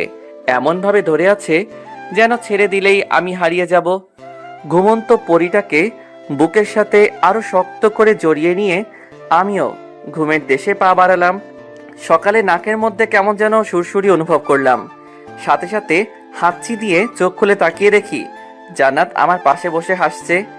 অনেক রাগ হলেও তার হাসিতে যেন আমি আবারও তার প্রেমে পড়ে গেলাম। জান্নাত হাসতে হাসতে বলল, এই যে মিস্টার বর, ঘুম ভাঙলো তাহলে? ফজরের আজান যে হয়ে গেছে সেদিকে খেয়াল নেই? ওঠো ওঠো, তাড়াতাড়ি উঠে ফ্রেশ হয়ে অজু করে আগে নামাজ পড়ে নেন, তারপর না হয় আবার ঘুমায়েন। আর একটু ঘুমাই না বউ, তারপর নামাজ আদায় করে নেই। না না, তা হচ্ছে না, ওঠো বলছি। তারপর উঠে নামাজ আদায় করে এসে জান্নাতকে আবার বুকে নিয়ে ঘুমিয়ে গেলাম। কিছুক্ষণ পরে মনে হলো কেউ যেন দরজায় ঠক ঠক করছে। কে? ভাইয়া, আমি আলিফ। আর কতক্ষণ ঘুমাবি? এবার তো ওঠো, আম্মু খাবার জন্য ডাকছে তো। খালামণিকে বল আসছি। তুই এখন যা তো ভাই, 5 মিনিট লাগবে আমার। তারপর আলিফ চলে গেল। আমি জান্নাতকে নিয়ে দরজা খুলে বের হলাম। তারপর যা দেখলাম তার জন্য মোটেও প্রস্তুত ছিলাম না, কারণ আমার সামনে দাঁড়িয়ে আছে আম্মু, আব্বু, ভাইয়া আর ভাবি। আমি তাদের দেখে একদম থ হয়ে গেলাম। এরা এখানে কিভাবে আসলো? আমি ভয়ে ভয়ে আম্মুর দিকে তাকিয়ে বললাম, আম্মু বিশ্বাস করো, আমরা কিছুই করি নাই। আর আম্মু, আমি এসব করতে চাই নাই। এই জান্নাত আমাকে ব্ল্যাকমেইল করে ওইসব করতে বাধ্য করেছে। আমার এমন হ্যাবলা মার্কা মুখ দেখে সবাই ফিক করে হেসে দিল, আর জান্নাত গিয়ে আম্মুকে জড়িয়ে ধরলো। কি হচ্ছে এসব? আমরা সব আগে থেকেই জানতাম রে গাধা। অমন মুখ বানিয়ে আছিস কেন? জানতে মানে? কি জানতে তোমরা? তোর সাথে যে এই বিয়েটা হলো তা আমারই প্ল্যান ছিল। তোকে তোর খালামণির বাড়িতে আসতে বলা আর জান্নাতকে তোকে ব্ল্যাকমেল করছে, সেটাও আমারই প্ল্যান ছিল। কি বলছো এগুলো আম্মু? তোমার প্ল্যান ছিল মানে? তোমরা বললে কি আমি জান্নাতকে বিয়ে করতাম না? আর এগুলো কেন করলে? আমি তো তাই বুঝতে পারছি না। তুই আমাদেরকে ভুল বুঝছিস, আগে কথাটা শোন। ধুর, তুমি থাকো তোমার ভুল বোঝা নিয়ে। আমায় কেউ বিরক্ত করবে না। আমার মাথায় যেন কিছুই খেলছে না। ওখানে আর থাকলাম না, কারণ আমার প্রচন্ড রাগ উঠে গেছে। আর আমার রাগ উঠলে আমি কি করি নিজেও জানি না। আমার থেকে কেন লুকাতে হবে এগুলো? আমাকে বললে আমি কি জান্নাতকে বিয়ে করতাম না নাকি? আমিও তো জান্নাতুলকে ভালোবাসি। আমি যখন সবার সামনে থেকে চলে আসলাম, তখন জান্নাত আমার পিছু পিছু আসতে লাগলো। মা, তুই কোথায় যাস? আম্মু, দেখলে তো তোমার ছেলে কতটা রেগে গেছে। আমি যাই, তার রাগ আগে ভাঙিয়ে আসি। আর আম্মু, আমি তোমাদের আগেই বলেছিলাম, আজিজকে না জানিয়ে এসব করলেও রেগে যাবে। আমি জানি রে মা, আমার ছেলেটা একটু বেশি বদমেজাজি, আর আমরা তো ওর ভালোর জন্যই ওকে কিছু জানাই নেই। আজ যখন জানতে পারবে আমার জন্যই ওর বদমেজাজটা একটু কমেছে, তখন দেখবি সব ঠিক হয়ে যাবে। কিন্তু আম্মু, এখন আমি কি করব? তোর কিছুই করতে হবে না রে মা। 2 ঘন্টা পর আমি রুমে শুয়ে আছি। কে যেন দরজাটা খুলে ভেতরে আসলো। তাকিয়ে দেখি জান্নাত, হাতে খাবারের থালা। আমার কাছে এসে, ওঠো, খেয়ে নিবে। সেই সকাল থেকে এখনো কিছুই খাওনি। কি হলো? আমি কিছু বলছি। আমিও কিন্তু এখনো কিছুই খাইনি। আর আম্মু আমাদের ভালোর জন্যই এগুলো করেছে। আর কেন করেছে শুনবে? ওকে, কথা যখন বলবেই না তাহলে শোনো। সেদিন যখন তোমার সাথে প্রথম ঘুরতে বের হয়েছিলাম আর আমরা একটা রেস্টুরেন্টে গিয়েছিলাম, মনে আছে তোমার? রেস্টুরেন্টে তুমি যখন তোমার মোবাইলটা ফেলে ওয়াশরুমে গেলে, তখনই আম্মু ফোন দেয় তোমায়। আমি প্রথমে ধরতে না চেয়েও ফোনটা ধরি। আমার গলা শুনে আম্মু জিজ্ঞেস করেন আমি কে। তখন আমি আমার আর তোমার বিষয়ে সবকিছু খুলে বলি আম্মুকে। আম্মু তখন বলেন, মারে, আমার ছেলেটাকে কিন্তু খুব বদমেজাজি, আর তুই চাইলে আমার ছেলেটার এই স্বভাবটা ঠিক করতে পারিস। কিভাবে? আমার ছেলেটা যখন তোকে মেজাজ দেখাবে, তখন তুই তার থেকে ডাবল মেজাজ দেখাবি। কিন্তু আম্মু, কোনো কিন্তু নয়। তখন থেকে নিজের ইচ্ছা না থাকার পরেও তোমার সাথে খারাপ ব্যবহার করি, তারপর ইগনোরও। জানো, তোমায় যখন এড়িয়ে চলতাম তখন আমার কতটা কষ্ট হতো। তারপর যখন দেখলাম আম্মুর কথাটা অনেক কাজে দিতেছে, তোমার বদ মেজাজটা ভালো হয়ে যাচ্ছে, তখন আমি আর আম্মু অনেক খুশি হয়েছিলাম। আর তারপর আজ এই দিন। কি হলো? তাও এখন আমার সাথে কথা বলবে না? ও, বুঝতে পেরেছি, তুমি তো এখন আর আমাকে ভালোই বাসো না, তো কথা বলছো না। ঠিক আছে, তুমি যখন আমাকে ভালোবাসো না আর কথাও বলবে না, তাহলে আমিও আর তোমার কাছে পড়ে থাকবো না, এখনই চলে যাব। বলেই জান্নাত যেই পা বাড়াবে অমনি ওর হাতটা ধরে এক টানে আমার বুকের উপর নিয়ে এসে, খুব সাহস হয়েছে না? আমাকে ইগনোর করা হয়েছে এতদিন, এখন আবার আমাকে ছেড়ে চলে যাবে না? খুব বার বেড়েছে তোমার, তাই না? আমাকে না জানিয়ে এক পা বাড়ির বাহিরে বের করলে একদম পা ভেঙে হাতে ধরিয়ে দিব। তুমি তো এখন আমায় ভালোই বাসো না, তাই তো কথা বলছো না আমার সাথে। ঠিক আছে, তোমার আর আমার সাথে কথা বলতে হবে না। আমি আর এখানে পড়ে থাকবো না, চলে যাবো আজই, আর এক্ষুনি। তুই জানিস, তোর সাথে যখন আমি কথা বলতে যেতাম আর তুই আমাকে এড়িয়ে চলতি, তখন আমার কতটা কষ্ট হতো। মনে হতো নিজেকে শেষ করে দেই। কিন্তু যখন আম্মু আব্বু ভাইয়ার কথা মনে হতো, তখন আর কিছুই করতে পারতাম না। আবার মনে হতো তুই যদি আবার আমার কাছে ফিরে আসিস আর আমাকে যদি না পাস, তখন তো তুই কষ্ট পাবি। আমি যে তোকে কষ্ট দিতে পারতাম না রে পাগলি। আমি যে তোকে অনেক ভালোবাসি রে। কেমনে থাকতাম তোকে ছাড়া বল? কথাগুলো বলে জান্নাতের দিকে তাকিয়ে দেখি মেয়েটা আমার বুকের মধ্যে মুখ লুকিয়ে কান্না করছে। একটু বেশি বলে ফেললাম নাকি? তাই আবার মজা করে বললাম, তুমি আমাকে ছেড়ে চলে যাবে তাই না জান্নাত? ওকে যাও, তোমাকে ছাড়া তো 3টা মাস থেকেই আসি, আর বাকি জীবনটা না হয় তোমার স্মৃতি নিয়ে বেঁচে থাকবো। আর আমারও অভ্যাস হয়ে গেছে তোমাকে ছাড়া থাকতে থাকতে। যাও যাও, তুমি লাগবে না তোমাকে আমার। কথাটা বলতেই জান্নাত আমাকে আরো শক্ত করে জড়িয়ে ধরে হাউমাউ করে কান্না করে দিল। আমাকে তাড়িয়ে দিবে আজিজ? এইবার আমি তোমার থেকে আলাদা হলে মনে হয় আর বাঁচবো না আজিজ। আমি সত্যি সত্যি মরে যাব। তুমি জানো আজিজ, তোমাকে যখন এড়িয়ে চলতাম, ইচ্ছে না থাকা সত্ত্বেও তোমার থেকে যখন দূরে দূরে থাকতাম, তখন আমার কতটা কষ্ট হতো। মনে হতো আমার বুকের মধ্যে থেকে কেউ যেন আমার কলিজাটা বের করে নিচ্ছে। তারপরও তোমার থেকে দূরে থাকতাম তোমার ভালোর জন্য, আমাদের ভালোর জন্য। আমাকে তাড়িয়ে দিও না আজিজ, আমি যে তোমাকে ছাড়া বাঁচবো না। জান্নাতের গায়ে যতটা সম্ভব শক্তি আছে, সব শক্তি দিয়ে আমাকে জড়িয়ে ধরে কথাগুলো বলল। তুমি তো বললে আমার কাছে থাকবে না, চলে যাবে। সে তো তুমি আমার সাথে কথা বলছিলে না বলে তার জন্য বললাম। আচ্ছা ঠিক আছে, আমি যদি কখনো তোমাকে ছেড়ে চলে যেতে চাই, তাহলে তুমি আমার হাত পা ভেঙে দিও, কেমন? তাও আমাকে তোমার কাছ থেকে যেতে দিবে না। ইস, শখ কত! আমার এত সুন্দর বউটার নাকি হাত পা ভেঙে দিব, তখন তোমাকে কেমন কেমন দেখাবে না? আর লোকে তখন আমাকে কি বলবে? বলবে, দেখ আজিজের বউটাকে কেমন দেখা যায়, একদম পেতনি। বললে বলুক, তাতে আমার কি? সেটা তো আর আমাকে বলবে না, তোমাকেই বলবে। আর তার জন্যই যদি আমাদেরকে কেউ আলাদা করতে না পারে, তাহলে আমার হাত পা ভাঙতে কোনো সমস্যা নাই। আমাদেরকে এমনিতেই কেউ আলাদা করতে পারবে না রে পাগলি। সে শক্তি কারো আছে নাকি আল্লাহ তাআলা বাদে? আর যে আলাদা করতে আসবে, আমি তারই হাত পা ভেঙে দিব না? আমিও ভেঙে দিব। ঠিক আছে, দিও। হুম এই বউ, আমার কিন্তু অনেক ক্ষুধা লেগেছে। হুম তোমার জন্য তো খাবার এনে রেখেছি, টেবিলে আছে, খেয়ে নাও। না থাক, খাবো না। খাবে না কেন? এই তো বললে তোমার নাকি অনেক ক্ষুধা লেগেছে। লেগেছে তো। তবে খাবে না কেন? কেউ একজন যদি খাইয়ে দিত তাহলে খাইতাম। তো সেই কেউ একজন তোমাকে না করেছে যে সে খাইয়ে দিবে না?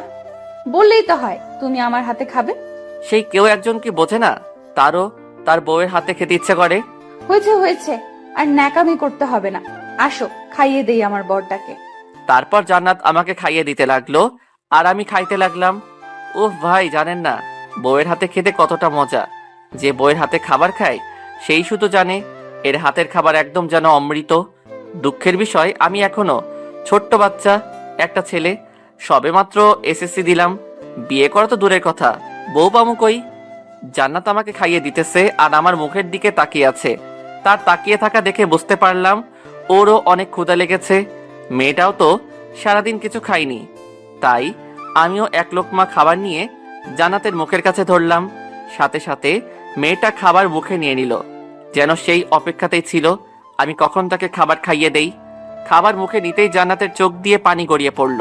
এটা কোনো দুঃখের পানি দেখলাম না, এটা যেন রাজ্য জয়ের আনন্দের চোখের পানি।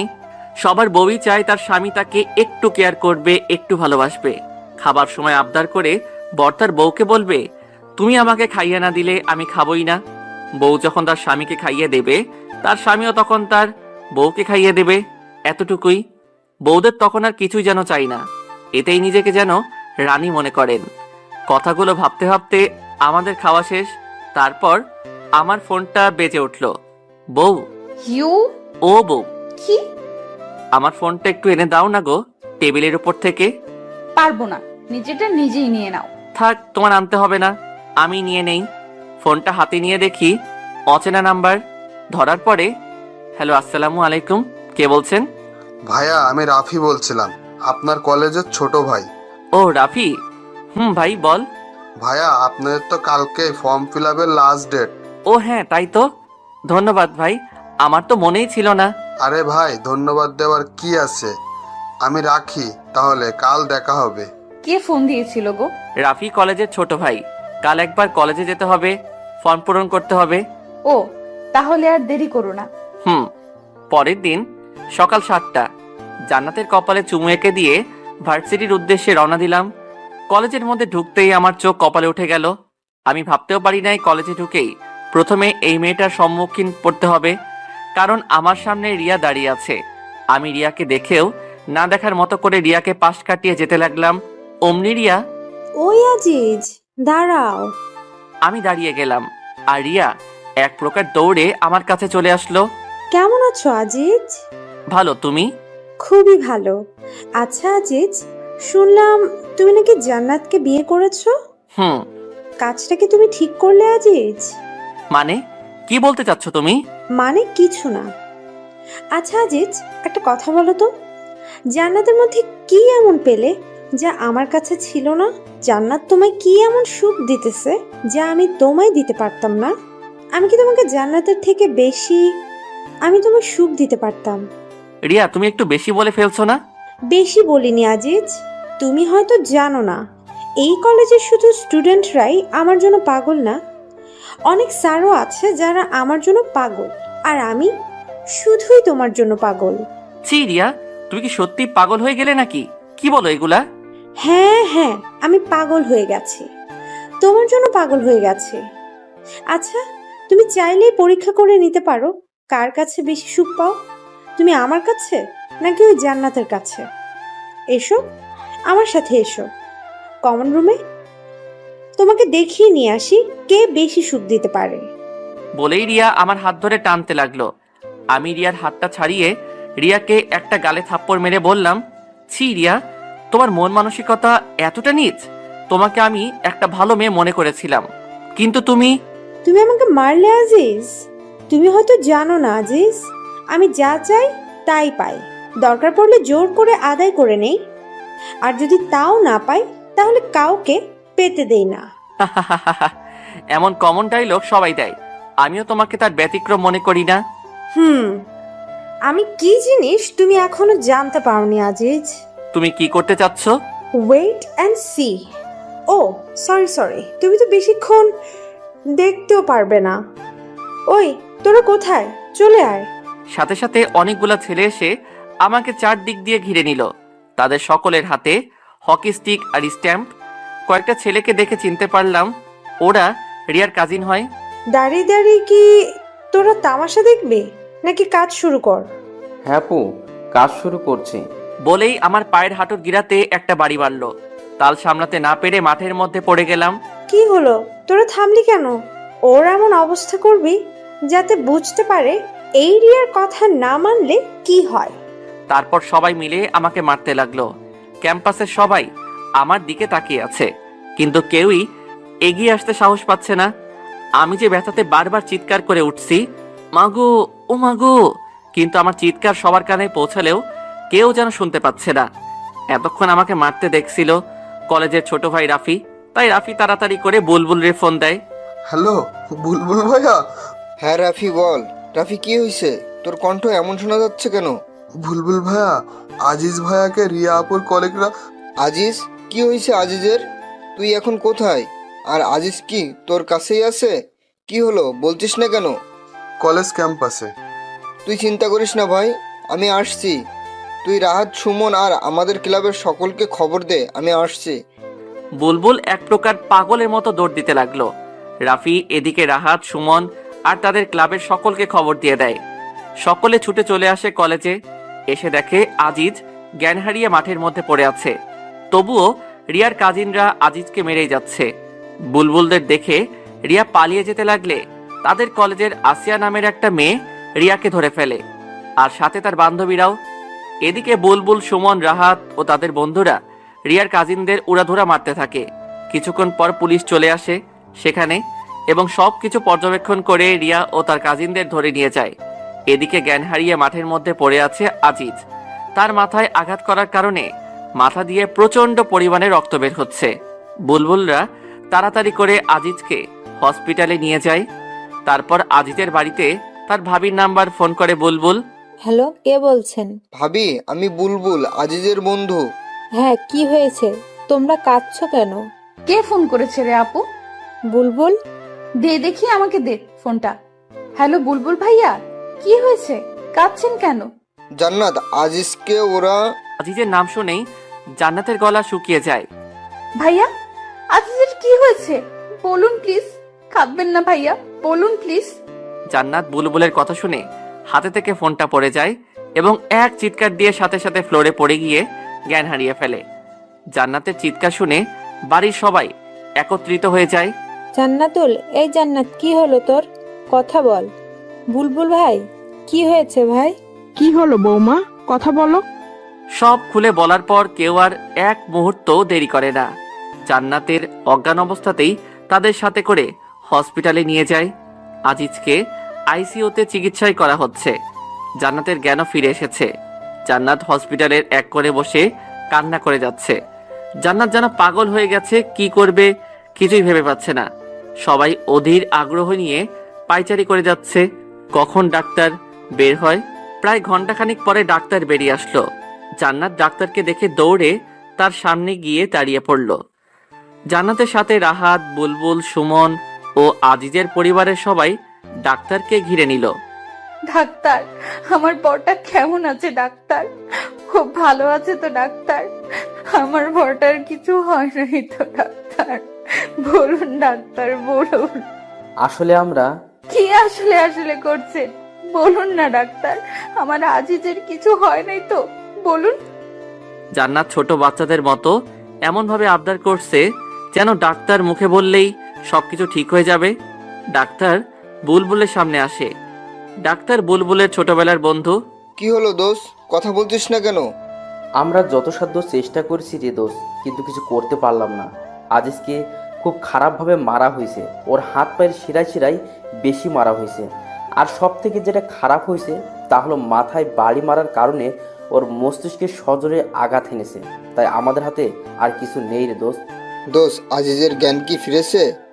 না, আর 24 ঘন্টার মধ্যে আমরা জ্ঞান ফেরারেও কোনো সম্ভাবনা দেখছি না।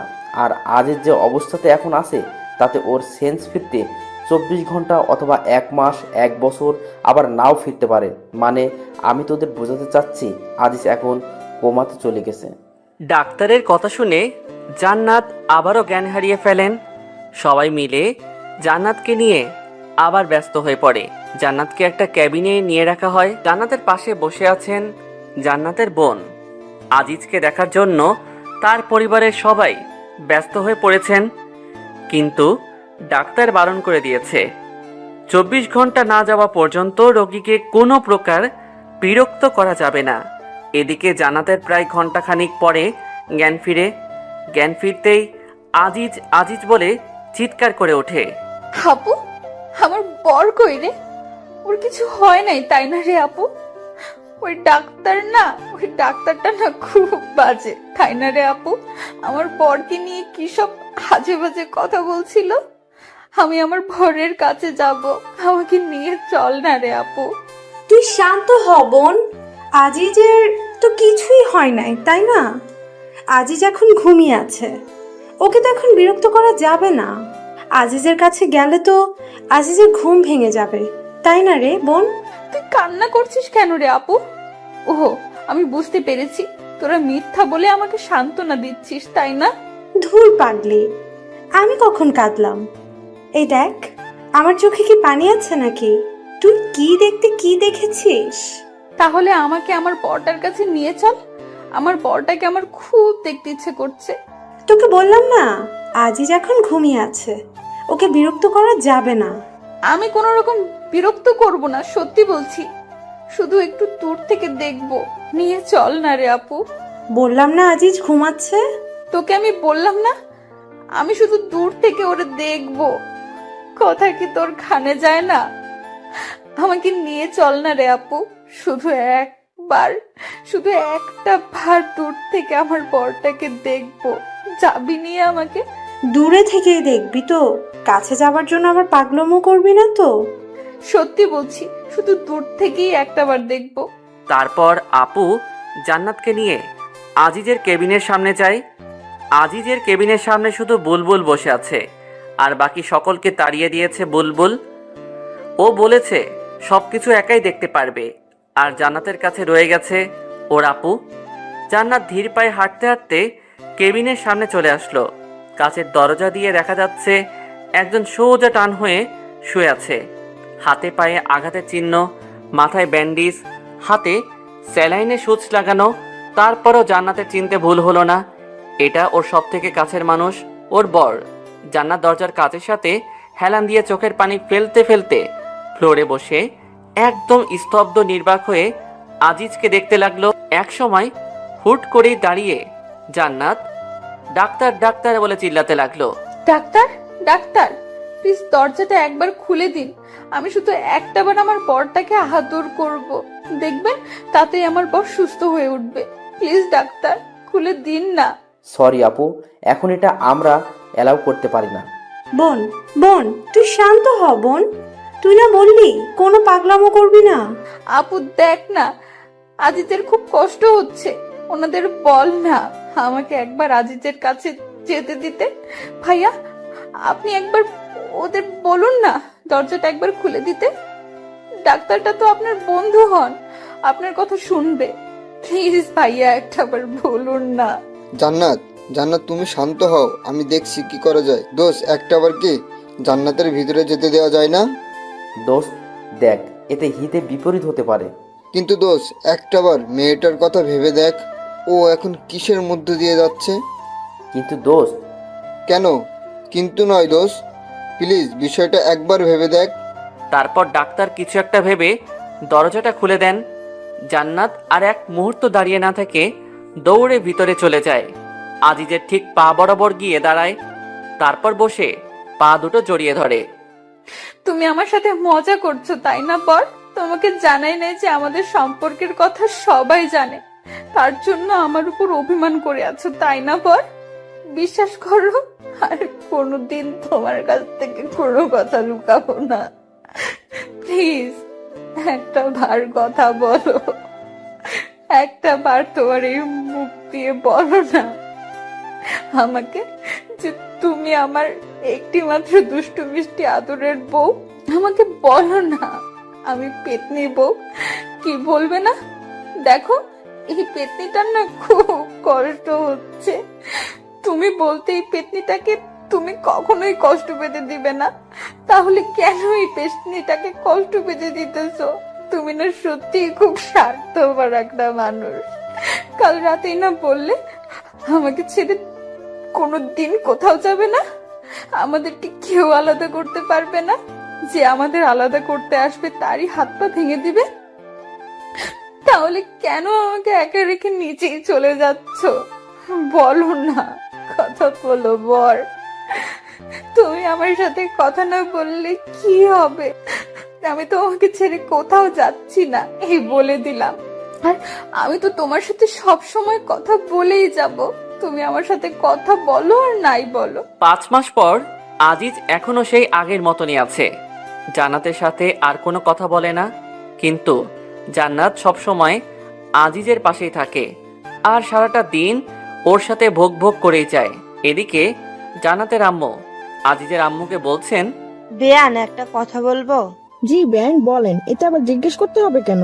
বেয়ান দেখেন, আজই যেভাবে পড়ে আছে, কম দিন তো হলো না।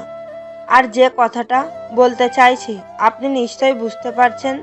আমার মেয়ে জান্নাতের তো একটা ভবিষ্যৎ বলে কিছু আছে, তাই না বেয়ান?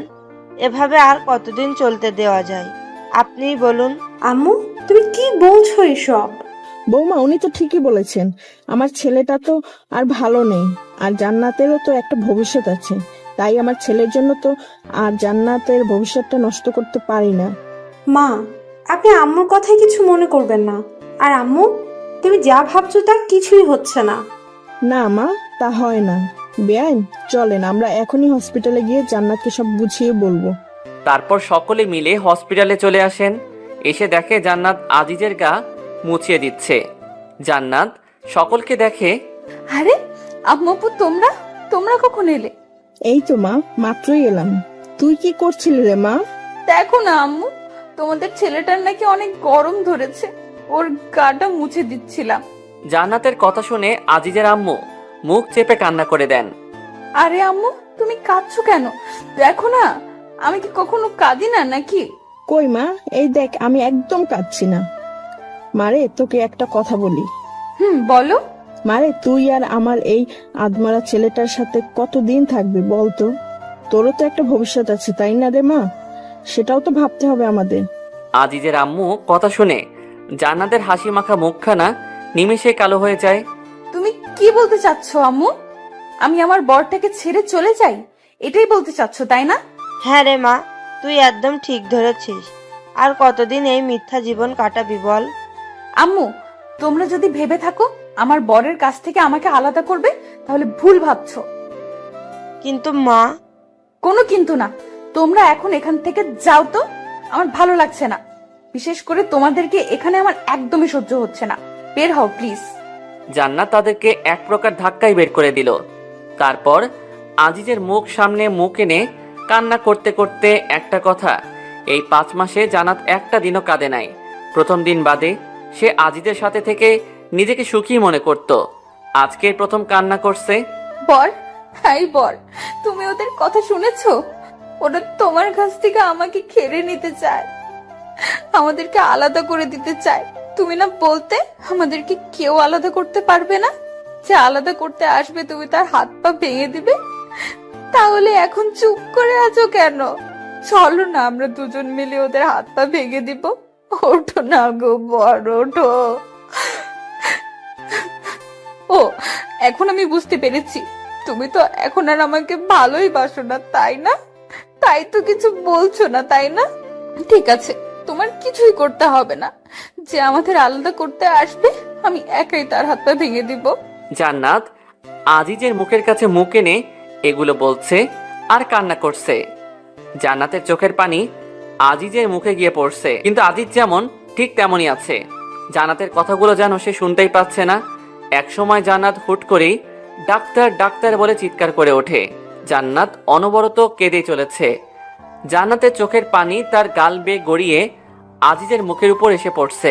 জান্নাতের চোখের পানি এক ফোঁটা আজিজের চোখের উপর পড়তেই আজিজ চোখ টিপে দিয়ে ওঠে, সাথে হাতটাও হালকা নাড়িয়ে ওঠে। জান্নাতের চোখ আজিজের চোখের দিকে পড়তেই জান্নাতের মুখে হাসি ফুটে ওঠে। হ্যাঁ বর, তুমি তোমার চোখটা মাত্রই নাড়ালে তাই না? তার মানে তুমি আমার কথা শুনতে পাচ্ছ তাই না? কি হলো, কথা বলছো না কেন? আমি জানি তো তুমি আমার কান্না একদমই সহ্য করতে পারো না, তাই তো চোখের ইশারা করে আমাকে কান্না করতে বারণ করছো তাই না বর? ডাক্তার, ডাক্তার, কোথায় আপনারা? প্লিজ তাড়াতাড়ি আসুন ডাক্তার। কি হয়েছে? এমন উত্তেজিত হচ্ছেন কেন? দেখুন না, আমার বরটা একবার চোখ নাড়ানোর পরে আর নড়ছে না। আপনি প্লিজ উত্তেজিত হবেন না, আমাদের দেখতে দিন। How is possible? মানে তুই কি বলতে চাচ্ছিস? ক্লিয়ার করে বলতো দোস্ত। দ্যাটস মিরাক্কেল দোস্ত। আজিজের নার্ভে ধীরে ধীরে সজাগ হয়ে উঠছে দোস্ত। আমরা এর থেকে এখন ভালো কিছু আশা করতে পারি। মিসেস জান্নাত, আপনি যদি চান তাহলে আজকেই আমরা একটা রিস্ক নিতে চাই। ইনশাল্লাহ এতে কাজে দিতে পারে। জান্নাতের মুখের ভাষা যেন হারিয়ে ফেলেছে, কি বলবে কিছুই ভেবে পাচ্ছে না। ধীরে ধীরে জান্নাত ফ্লোরে বসে পড়ে। অতি সুখে আর অতি দুঃখে এই দুই সময়ে যেন মুখের ভাষা হারিয়ে যায়। জান্নাতেরও তাই হয়েছে, তবে এটা দুঃখের জন্য না, এটা অতি সুখের জন্য। 2 ঘন্টা পরে আইসিইউ এর দরজার সামনে ফ্লোরে বসে মুচকি মুচকি হাসছে জান্নাত। তার আজিজের সাথে যে দিন প্রথম দেখা হয়, সেই দিনের কথা মনে হতেই জান্নাতের হাসি পাচ্ছে বারবার। সেদিন ছিল 21শে জুলাই, নাবিলার জান্নাতের বেস্ট ফ্রেন্ড বুলবুলের বোনের জন্মদিন। একটা ছেলে হ্যাবলার মতো জান্নাতের দিকে তাকিয়েছিল। জান্নাতের দিকে ওভাবে তাকিয়ে থাকা দেখতেই জান্নাত ছেলেটির সামনে গিয়ে, এই ছেলে, সমস্যা কি আপনার? জি, আমাকে বলছেন? আপনাকে নয়তো এখানে আর কে আছে শুনি? আমার দিকে এমন হ্যাপলার মতো তাকিয়ে আছেন কেন? আমি কখন আপনার দিকে তাকালাম? আজিজের এমন চেহারা দেখে জান্নাতের হাসি পেয়ে গেল। একটা কিউট ছেলে ভয় পেয়ে গেলে যে তাকে আরো কতটা কিউট লাগে তা জান্নাত আজিজকে না দেখলে যেন বুঝতেই পারতো না। তারপরও জান্নাত হাসি লুকিয়ে মুখে আবারও রাগী ভাবে এনে আজিজকে বলল, দেখুন, একদম মিথ্যা বলার চেষ্টা করবেন না। এত সময় ধরে আমার দিকে তাকিয়ে থেকে এখন বলছেন তাকাইনি? আপনি ছেলেটা খুবই ফাজিল। সরি। ও, এখন ধরা পড়ে গেছেন এজন্য সরি বলা হচ্ছে না? মেয়েদের দিকে হ্যাবলার মতো তাকিয়ে থাকতে লজ্জা করে না? আমি আপনার দিকে মোটেও ওভাবে তাকিয়েছিলাম না, আর তারপরেও সরি তো বললাম। তার মানে আপনি বলতে চাচ্ছেন আমি মিথ্যা বলছি, আর সরি বললেই কি সব সমস্যার সমাধান হয়ে যায় নাকি? দেখুন মিস, আপনি কিন্তু এমনি এমনি ঝগড়া করছেন আমার সাথে? কি বললেন আপনি? আমি ঝগড়ুটে? আমি আপনার সাথে ঝগড়া করছি? আমি আপনাকে কখন ঝগড়ুটে বললাম? মাত্রই বললেন আমি নাকি আপনার সাথে ঝগড়া করছি, এখন আবার বলছেন কথা বললাম। ধুর, আপনার সাথে কথা বলাটাই ভুল। বলেই রাখতে রাখতে সেখান থেকে অন্য জায়গায় চলে যায় আজিজ, আর এদিকে জান্নাত হাসতে হাসতে যেন শেষ। কি ভিতর ছেলে রে বাবা, একটুতেই কেমন ভয় পেয়ে গেল, কিন্তু কথা বলতে ছেলেটা ভয় পেলে অনেক কিউট লাগে, একদম যেন কিউটের ডিব্বা। এরকম একটা কিউট ছেলেকেই তো খুঁজছিলাম এতদিন। এমন একটা কিউট বিএফ যদি আমার থাকতো, উফ, ভাবতেই কেমন কেমন লাগে। এখন যাই, ছেলেটাকে নাবিলার কাছ থেকে শুনে আসি। কি ঝগড়ুটে মেয়ে রে বাবা, একটু নাই তার দিকে তাকিয়েছিলাম, তাই বলে কি এভাবে পায়ে পাড়া দিয়ে ঝগড়া করবে নাকি? আমার জন্য সব মেয়েরা পাগল, আর এর দিকে তাকাতেই বাপরে বাপ, ভাগ্য ভালো এমন কোনো গার্লফ্রেন্ড আমার নেই, থাকলে তো জীবনটা তেনা তেনা বানিয়ে ছাড়তো। তবে গার্লফ্রেন্ড হলেও মন্দ হতো না, cause she is very cute girl. দোস্ত, এদিকে একটু শোন তো। বল। দোস্ত, ওই ছেলেটা কে রে? কোন ছেলেটাকে? ওই যে বুলবুল ভাইয়ের সাথে দাঁড়িয়ে দাঁড়িয়ে কথা বলছে সেই ছেলেটা। ও, ওইটা তো আজিজ ভাইয়া, ভাইয়ার বেস্ট ফ্রেন্ড। কেন রে, প্রেমে টেমে পড়ে গেলে নাকি আজিজ ভাইয়ার? ধুর, কিছু বলিস না। ছেলেটা আমার দিকে কেমন ড্যাব ড্যাব করে তাকিয়েছিল, তাই বললাম। কি, আজিজ ভাইয়া তাকিয়েছিল তোর দিকে? আমার বিশ্বাস হয় না। ভাইয়াকে দেখে পছন্দ হয়ে গেছে, আর এখন আমার কাছে এসে ঢপ মারছিস, তাই না? তুই কি বলতে চাচ্ছিস? আমি দেখতে সুন্দরী না? আমার দিকে ছেলেটা তাকায় না, তাই তো? আমি কখন তোকে বললাম তুই সুন্দরী না? আমি তো বলছি আজিজ ভাইয়া কোনো মেয়ের দিকে ফিরেও তাকায় না, কিন্তু ভাইয়ার জন্য তো তাদের ভার্সিটির মেয়েরা আজিজ বলতে পাগল। ও তাই বল। কি, প্রেমে পড়ে গেলি নাকি রে দোস্ত? তাতে একটু একটু পড়ে গিয়েছি রে দোস্ত, হেল্প কর না দোস্ত। ওকে ডান, বাট ট্রিট কিন্তু দিতেই হবে দোস্ত। ওকে, ট্রিট দিব, যা, কিন্তু এমন কিছু করবি যাতে তোর আজিজ ভাইয়া নিজে এসে আমাকে প্রপোজ করে। আমি কিন্তু প্রপোজ করতে যাব না। ওকে দোস্ত, তাই হবে, তুই শুধু দেখ কি করি। তারপর নাবিলা তার ভাই বুলবুলকে সবকিছু বুঝিয়ে বলে। বুলবুল প্রথমে রাজি না হতে চাইলেও পরে জান্নাতের রিকোয়েস্টে আর বোনের মুখের দিকে তাকিয়ে রাজি হয়ে যায়। তারপর